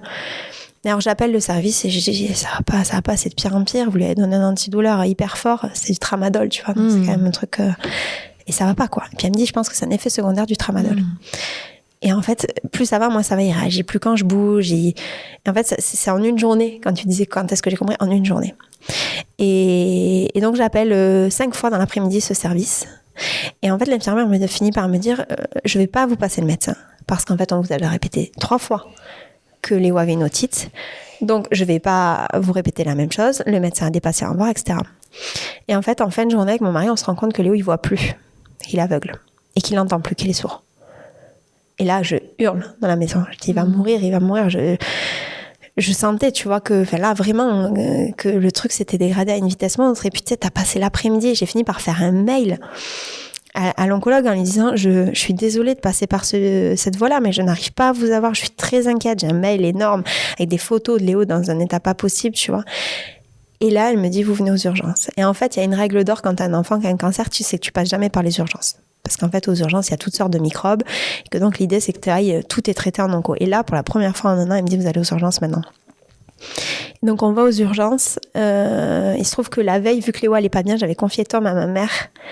Et j'avais une très bonne idée parce que du coup, on est parti dans tous nos états avec un bébé qui voyait plus, qui entendait plus, qui faisait que vomir, tu vois. Et en fait, là, ça allait très vite aux urgences. Au début, on a cru que c'était une réaction au tramadol. Donc, ils ont voulu appeler le centre antipoison qui leur a dit ça peut pas faire ça. Et puis, plus le temps passerait, plus mieux il irait. Et là, c'est pas le cas.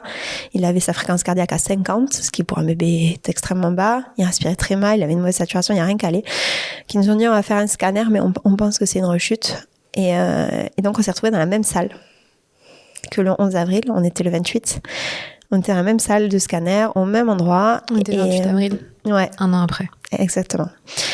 Et donc, on a fait ce scanner et quand ils sont sortis, on est descendu, ils nous ont dit, bon, on a de très bonnes raisons de penser, parce que le scanner, c'est pas hyper fiable, mais t'as une première vision. Et ils nous disent, on voit des ombres qui nous plaisent pas au niveau de son ancienne tumeur, mais dans d'autres endroits, au niveau des méninges. Donc, on va le mettre dans le coma artificiel pour le soulager. On va l'opérer, lui poser une DVP, une voie de dérivation, parce qu'en fait, il y a sa pression intracrânienne qui augmente. Et ce qu'on voyait, c'était pas une otite, c'était du liquide céphalorachidien qui était sous pression derrière ses oreilles. Et donc, on va l'opérer cette nuit. Donc là, en pleine nuit, il opère d'urgence. Et ils nous disent, et demain, on fera une IRM et on pourra vous dire ce qui se passe. Et en fait, à ce moment-là, on voit que des médecins qu'on ne connaît pas. On est en réa et le médecin de garde n'est pas un médecin qu'on connaît. Et le lendemain, il y a le médecin qu'on connaît qui vient alors qu'elle était en congé et qui vient nous dire, donc on fait l'IRM le soir. Donc tu vois, t'as une journée entière où t'es là. Bon, après, ils nous ont dit direct, quoi qu'il arrive, là, la vie de Léo, enfin, les jours de Léo sont comptés. Ce qu'on ne sait pas, c'est si on se parle de quelques heures, de quelques jours ou de quelques semaines. Donc évidemment, à la fois on avait été entre guillemets préparé au fait que cette maladie-là pouvait l'emporter. Et en même temps, on était dans une phase du traitement et de tout le protocole où il n'y avait pas de raison, tu vois. Enfin, on l'a pris quand même... ça a été un énorme choc parce qu'on l'a pas vu venir sur ce coup-là. Donc, tu passes la journée du lundi à te dire que là, ton enfant va mourir, tu sais pas quand. Ils font l'IRM le lundi soir et ils nous disent qu'ils pourront dire que le mardi matin, les résultats, parce que le soir, il y a personne. Donc, c'est le mardi, que l'oncologue revient. Et qu'elle nous annonce qu'en fait, il est en train de faire ce qu'on appelle une méningite carcinomateuse. Donc, c'est le cancer qui s'attaque à ses méninges et que c'est incurable et c'est foudroyant. Et que donc, pour son bien-être, on le réveillera pas. À moins que, voilà, on insiste, mais enfin, les médecins nous recommandent pas de le réveiller. Et là, ils te disent, bon, ben, du coup, on va aller vers la fin de vie de Léo et vous nous direz quand vous voudrez arrêter parce qu'en fait, il était sous respirateur, quoi.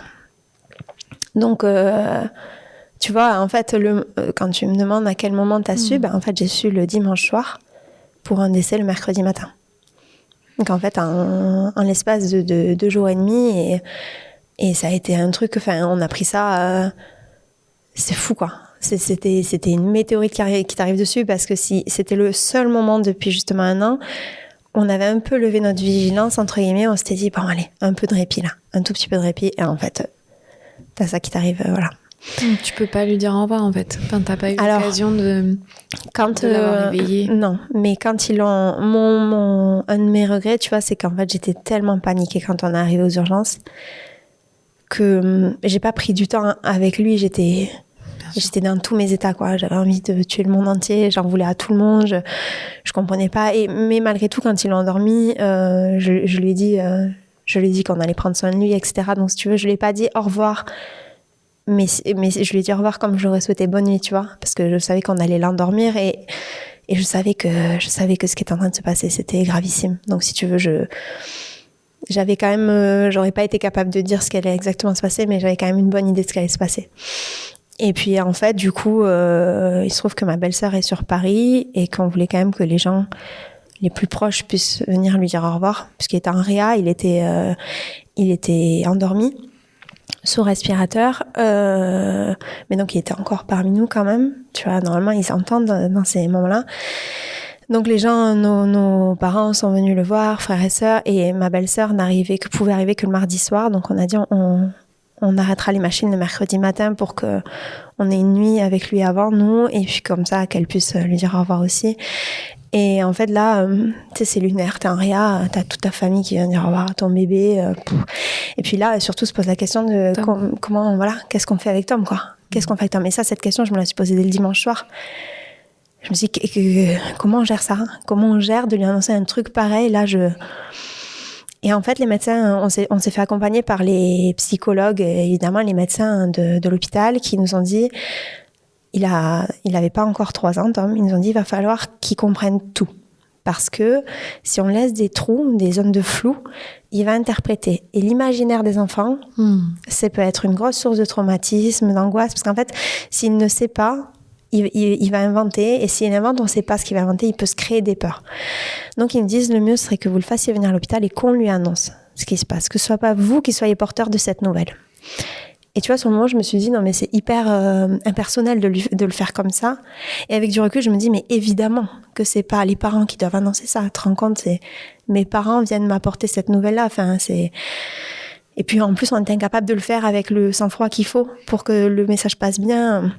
Donc, on a fait venir Tom. Et puis, je me souviens toujours, il arrive devant le couloir de la réa, là, et en disant, je veux voir Léo. Parce que j'avais dit à mes parents, à qui j'avais même pas pu l'annoncer, c'est encore une fois mon frère qui a fait la démarche. Mais j'avais dit à mes parents, vous lui dites que Léo, ça va pas, mais vous lui parlez pas de mort, etc. Vous lui dites juste que ça va pas. Donc il est arrivé en disant, je veux voir Léo. Lui, en plus, il était habitué aux hôpitaux. Enfin, c'était que Léo aille pas bien. Ouais, voilà, c'était pas quelque chose de fou, quoi. Et donc je lui dis, on va aller voir Léo, mais avant, on va aller voir les médecins parce qu'il faut qu'il t'explique quelque chose. Donc on y va, tous les 3, là. Tu sais, toi, lui, il court partout, il saute. Enfin, tu te dis, en fait, nous, notre monde, il s'est arrêté il y a 24 heures. Lui, c'est maintenant, quoi, que ça va s'arrêter. Et donc, on arrive dans une petite salle avec l'oncologue, la psychologue, et la psy observe et l'oncologue explique, mais explique avec les vrais mots, tu vois. Pour la première fois, elle lui dit que Léo, il a un cancer, ça s'appelle un rétinoblastome trilatéral, que c'est très rare, que c'est une maladie très grave, qu'on a essayé de le soigner et qu'on n'a pas réussi. Et en fait, Tom, il rentre dans cette pièce et tu sais, il y a des jeux pour les enfants et il joue et il fait un bruit monstrueux avec ses jeux. Donc moi, au début, je dis, Tom, s'il te plaît, écoute et tout ça. Et la psy me dit, laissez-le faire. Puis je dis, il écoute rien. Puis elle me dit, si, il écoute. Je dis, ben non, regardez, enfin, il n'entend rien, il fait du bruit. Elle me dit, parce qu'il n'a pas envie d'entendre ce qui va se passer, mais il sait. Et en fait, au moment où le médecin dit, on va pas réussir à soigner Léo, Tom s'arrête de jouer, il lève la tête, il dit, mais moi, je vais le soigner. Donc on se dit, ok, il écoute et il comprend. Et donc là, elle lui annonce que Léo, il va mourir. Et tu vois, il se redresse et il dit, mais je l'aime, moi, mon petit frère. Et tu vois, tu te dis, putain, il a pas 3 ans. Et à entendre que son frère va mourir, il nous répond qu'il l'aime. Et tu te dis, on a réussi quelque chose quand même. Tu vois, en tant que parent, on a réussi à créer cet amour fraternel qui fait que, même si c'est même pas ce que c'est que la mort, le fait qu'on lui annonce comme ça, il comprend la gravité et sa réponse, c'est qu'il l'aime. Donc, c'est qu'il a pas envie qu'il lui arrive quelque chose. Et tu vois, c'était à la fois très dur et très touchant. Et quand je te dis, en y allant, je me suis dit, son monde va s'arrêter. Mais la différence entre lui et nous, c'est que non, son monde, il s'est pas arrêté. Tu vois, il a pris cette nouvelle comme quelque chose un fait, tu vois. Tu sais, quand t'as 3 ans, en fait, on passe notre temps, nous les adultes, à donner des faits sans forcément donner de grandes explications aux enfants. Donc, il prend cette nouvelle et puis il me dit, maintenant, est-ce que je peux voir Léo, quoi? Et moi, je me dis, il va rentrer dans ce service, c'est quand même pas le service dans lequel il a l'habitude d'aller. Léo, il est intubé, c'est quand même impressionnant. Mais oui, bien sûr qu'il faut qu'il aille le voir. Et donc, il vient dans la chambre. Et puis, alors lui, ça lui fait ni chaud ni froid de voir ses machines parce qu'en fait, la seule chose qu'il voit, c'est son frère. Et en fait, ça faisait, à ce moment-là, ça faisait 48 heures que Léo était endormi. Et il avait monté aucun signe Enfin, son cœur était stable. Et quand Tom est arrivé, son cœur, il faisait que monter et il faisait que se réveiller. Léo, il avait des réveils du coma, tu vois, alors qu'il était sédaté de dingue. Et c'était magnifique parce qu'en fait, Tom, il lui a chanté des chansons, il lui a lu un livre, il s'est couché auprès de lui. Et tu vois, on s'est dit, du haut de ses pas tout à fait 3 ans, on lui offre l'opportunité de dire au revoir à son frère. Et peut-être qu'il se souviendra pas de ce moment, mais nous, on s'en souviendra. Tu vois, j'ai pris des photos. Parce que moi, c'est important que Tom, il sache. Et tu vois, c'est aussi pour ça que je suis là aujourd'hui, parce que je veux que Tom, il l'entende et qu'il sache toute sa vie qu'il a été complètement impliqué dans tout ça, qu'il a été un grand frère fou. Tu vois, il nous a bluffé ce jour-là parce qu'en fait, il a fait tout ça. Il avait quand même compris la gravité, même s'il n'avait pas compris le côté irréversible de la mort, parce que ça, à 3 ans, tu peux pas le comprendre. Et tu vois, quand on lui a dit, bon, maintenant, il faut que tu dises au revoir, il est resté une bonne heure avec Léo. Et quand on lui a dit, il faut que tu dises au revoir à ton frère, je le portais, tu sais, pour sortir de la pièce. Et en fait, il a fait un truc fou, c'est qu'il a dit au revoir à Léo. Et il a tendu les bras vers Bastien. Et en fait, il nous a regroupés, tu vois. Il nous a serrés. Ce qu'il fait jamais, c'est pas un bébé qui est très câlin.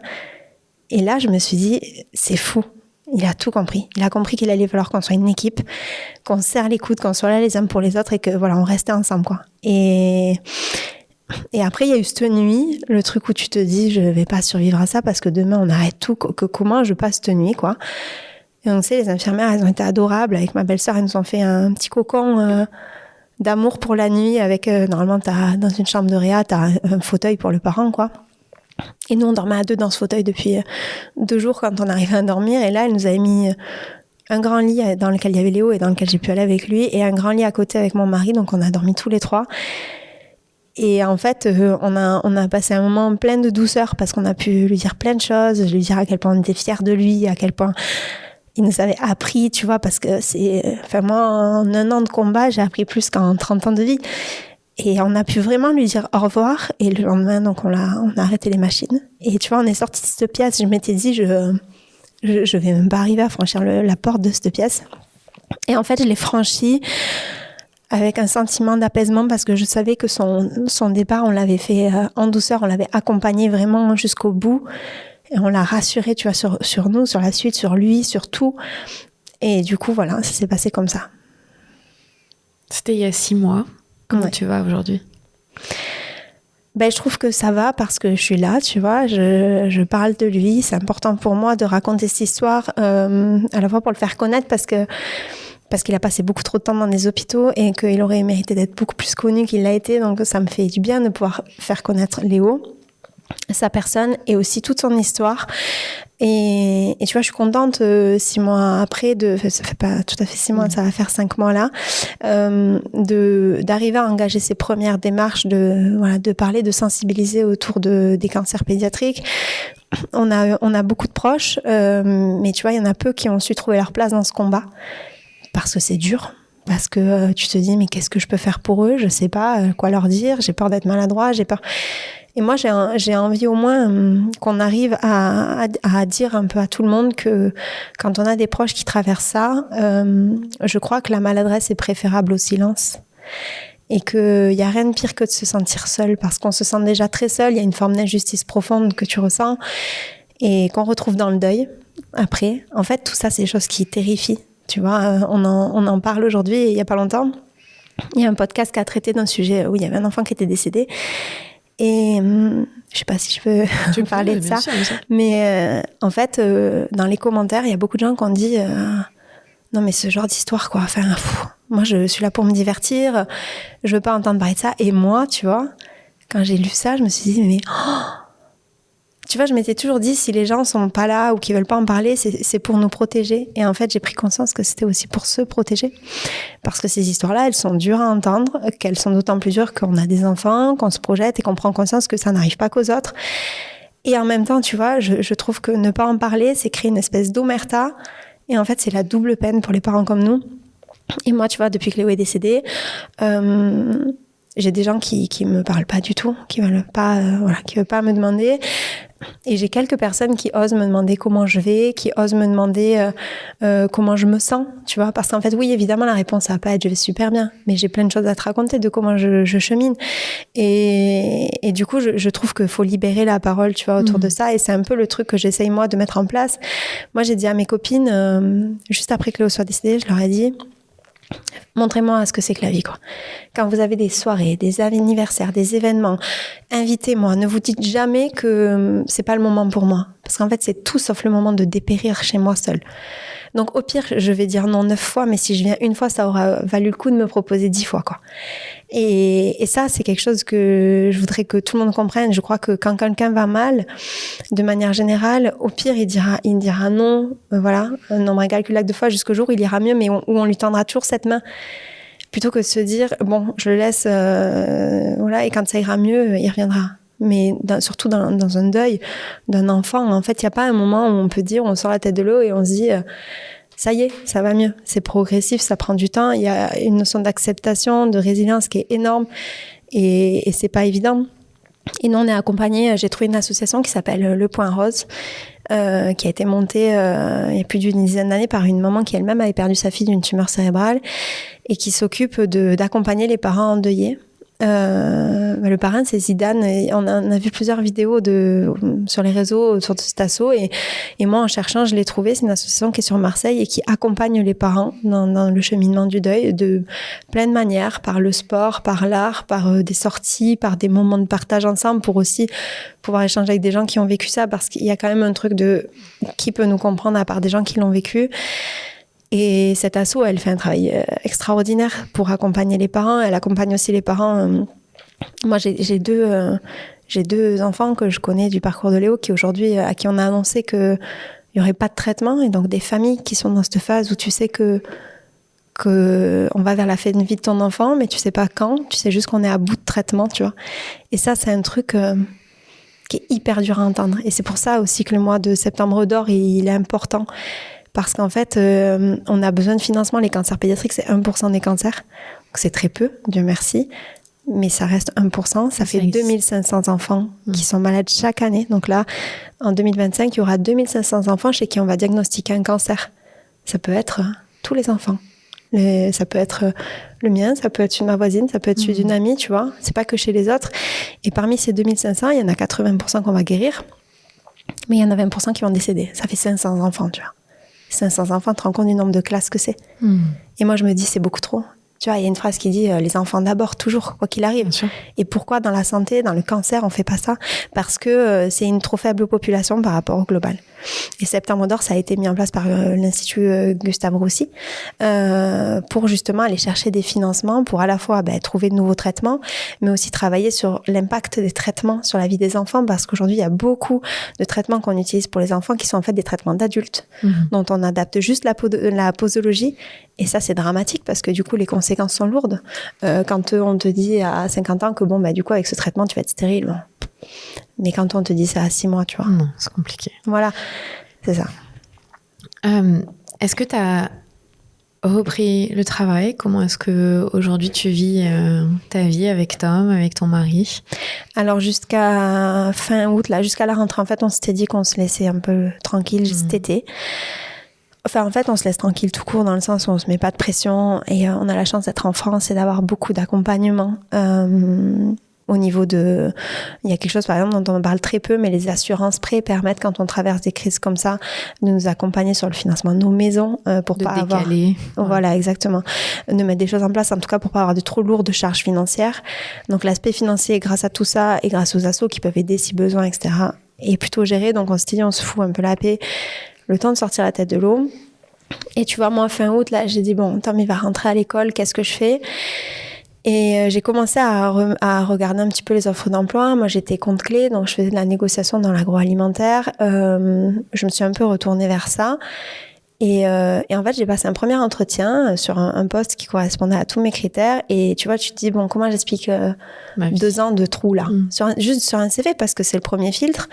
Comment je fais pour expliquer ces 2 ans de trou? Et donc, j'ai mis un petit encart en haut de mon CV avec le petit logo des cancers pédiatriques, qui est le petit nœud or, où je marque que j'ai passé les 2 dernières années à accompagner mon fils dans sa maladie. Et puis après, je me suis dit, oui, mais ils vont se dire qu'ils vont jamais m'embaucher parce que ça veut dire qu'à tout moment, je peux repartir. C'est une réalité. Il y a 5 ans de rémission pendant lesquels on sait qu'on a l'épée Damoclès au-dessus de la tête. Donc, dans mes lettres de motivation, j'ai pris le parti de dire à la fin que mon fils était décédé. Ce qui est dur, tu vois, parce que tu dis, ça n'a rien à foutre ici. Et en même temps, tu te dis, je m'évite aussi des questions un peu compliquées au moment des entretiens qui peuvent me déstabiliser. Et puis, je donne du sens. Voilà. Donc, en fait, j'ai fait ça. J'ai été appelée par une grosse société. Et j'ai passé l'entretien. Et au bout de 2 minutes d'entretien, elle m'a demandé ce qui se passerait si mon fils rechutait. Donc, déjà, ça m'a fait penser qu'elle n'avait pas lu ma lettre. Et puis, surtout, j'ai été hyper déstabilisée. Je lui en ai reparlé ensuite. Je lui ai dit, qu'est-ce que c'est que cette question ? Qu'est-ce que vous attendez comme réponse ? Admettons, mon fils n'est pas décédé. Qu'attendez-vous de moi ? Que je vous dise, vous inquiétez pas, s'il rechute, la nounou l'amènera en chimio. Le travail d'abord. Voilà. Non, mais évidemment que en plus, tu vois, on vit avec ça, les parents qui ont des enfants malades. Moi, j'ai une amie que je me suis fait pendant ce parcours qui est en plein dedans. Sa fille est en rémission. Pour le moment, tout va bien et on espère que tout ira bien pendant longtemps. Mais en attendant, elle peut garantir à personne et surtout pas à elle-même que les prochains mois seront entre guillemets tranquilles. Et tu vois, cette question-là d'un employeur, tu te dis... Et je me suis dit, tu vois, j'en ai parlé à ma psy, puisque évidemment, je suis suivie par une psy maintenant. Elle m'a dit, en fait, vous pourrez retourner dans le monde du travail le jour où vous serez prêt à affronter tout ça parce que personne ne prendra soin de vous. C'est à vous de prendre soin de vous et de savoir, d'être suffisamment forte pour encaisser tout ça. Et tu vois, ça aussi, je trouve ça dur. Je me dis, waouh, c'est dur parce que tout le monde s'accorde à dire que ce qu'on traverse, c'est la pire chose qui puisse arriver dans une vie. Mais je pense que la personne qui m'a posé cette question, elle avait peut-être un enfant, tu vois, c'était une femme. Et tu te dis... Et bon, je lui ai dit après, on s'est reparlé, elle s'est excusée, elle m'a dit c'était maladroit, effectivement, j'avais pas lu la lettre, je me suis pas rendu compte. Mais tu vois, moi, ça m'a fait prendre conscience qu'un gros groupe, là, maintenant, tout de suite, non.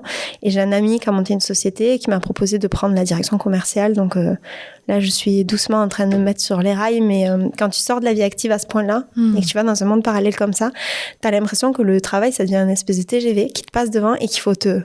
raccrocher. Et tu vois, moi, j'ai toujours après mes études, j'ai enchaîné les boulots, j'ai jamais eu de pause, puis j'étais dans une dynamique d'évolution assez standard, tu vois, tous les 3 ans, je prenais une promotion, tout allait bien.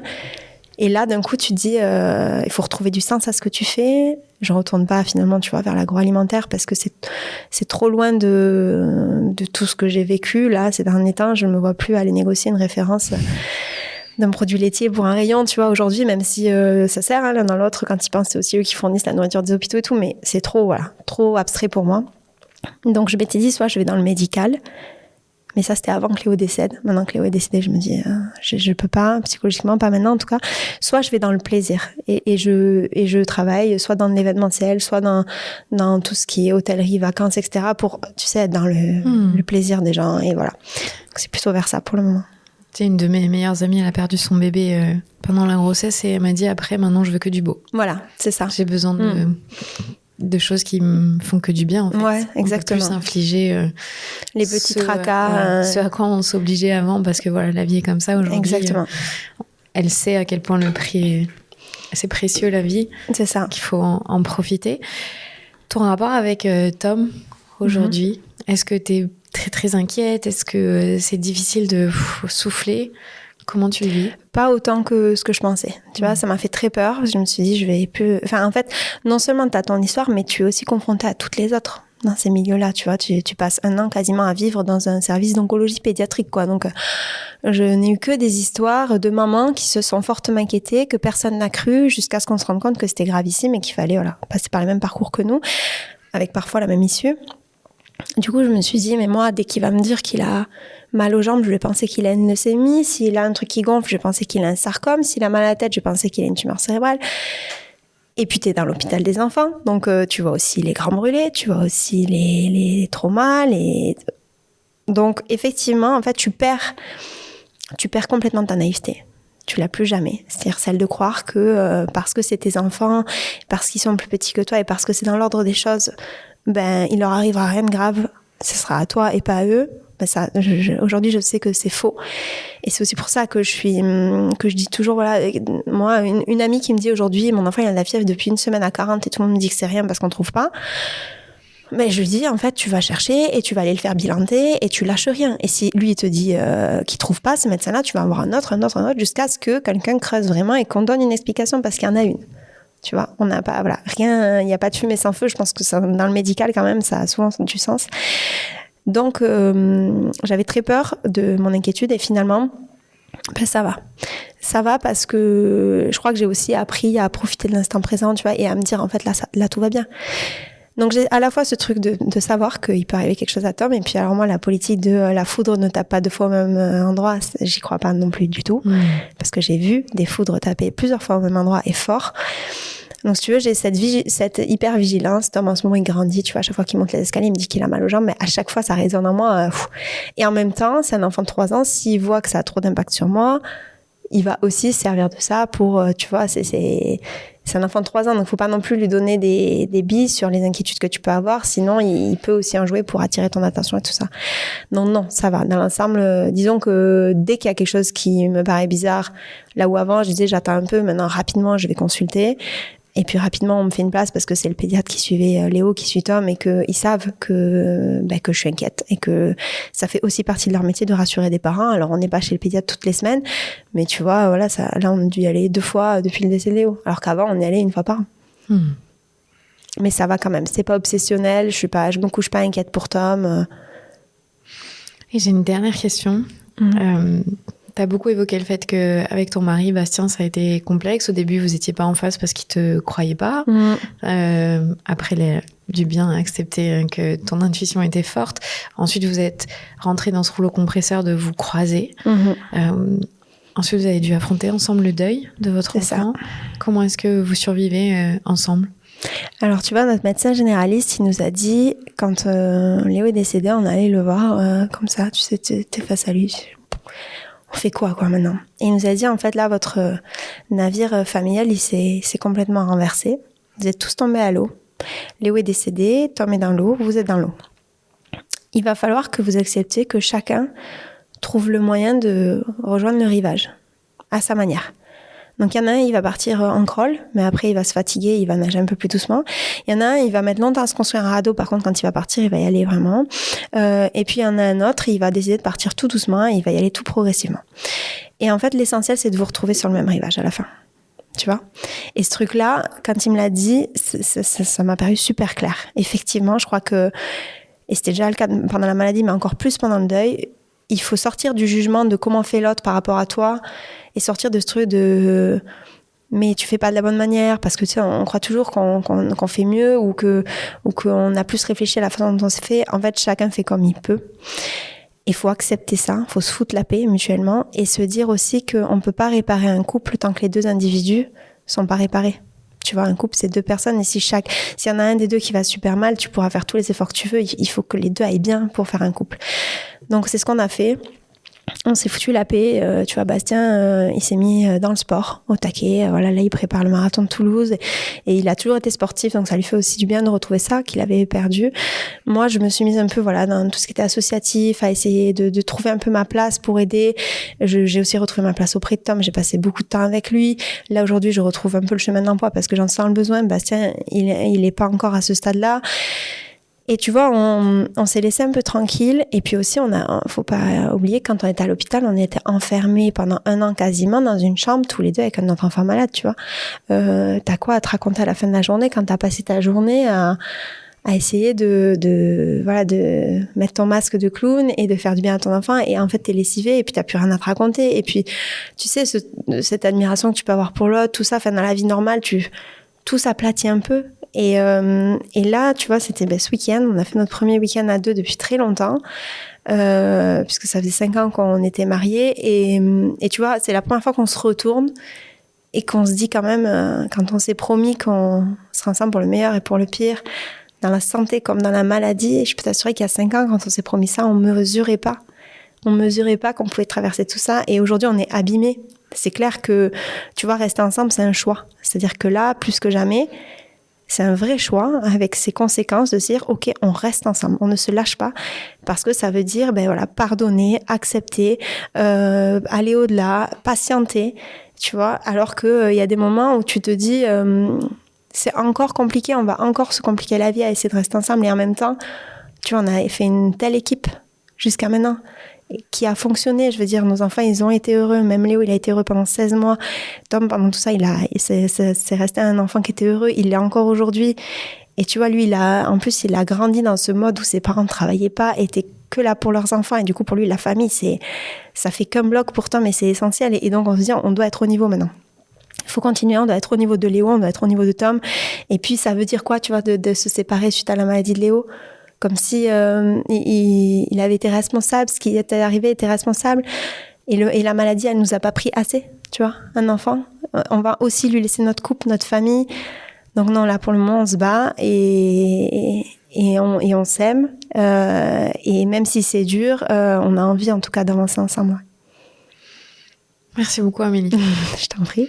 Je crois que je le sais que c'est très important qu'on puisse parler des petits-enfants qui sont décédés, de dire leur prénom à haute voix.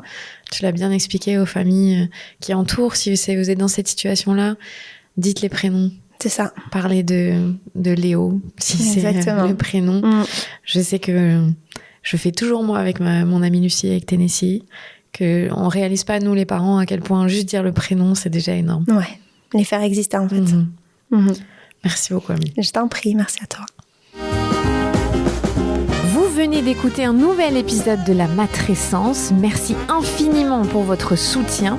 Si vous voulez découvrir de nouvelles pépites, n'hésitez pas à aller sur le site www.lamatrescence.fr.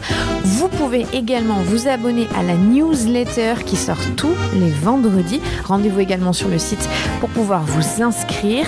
Ensuite, vous devez vous abonner sur votre plateforme d'écoute pour pouvoir recevoir les notifications. C'est ce qui fait grandir ce podcast. Merci infiniment et continuez de partager ce savoir autour de vous. Je sais que c'est comme ça que beaucoup des auditrices et des auditeurs ont découvert ce podcast. Alors un grand merci. Prenez soin de vous. À la semaine prochaine.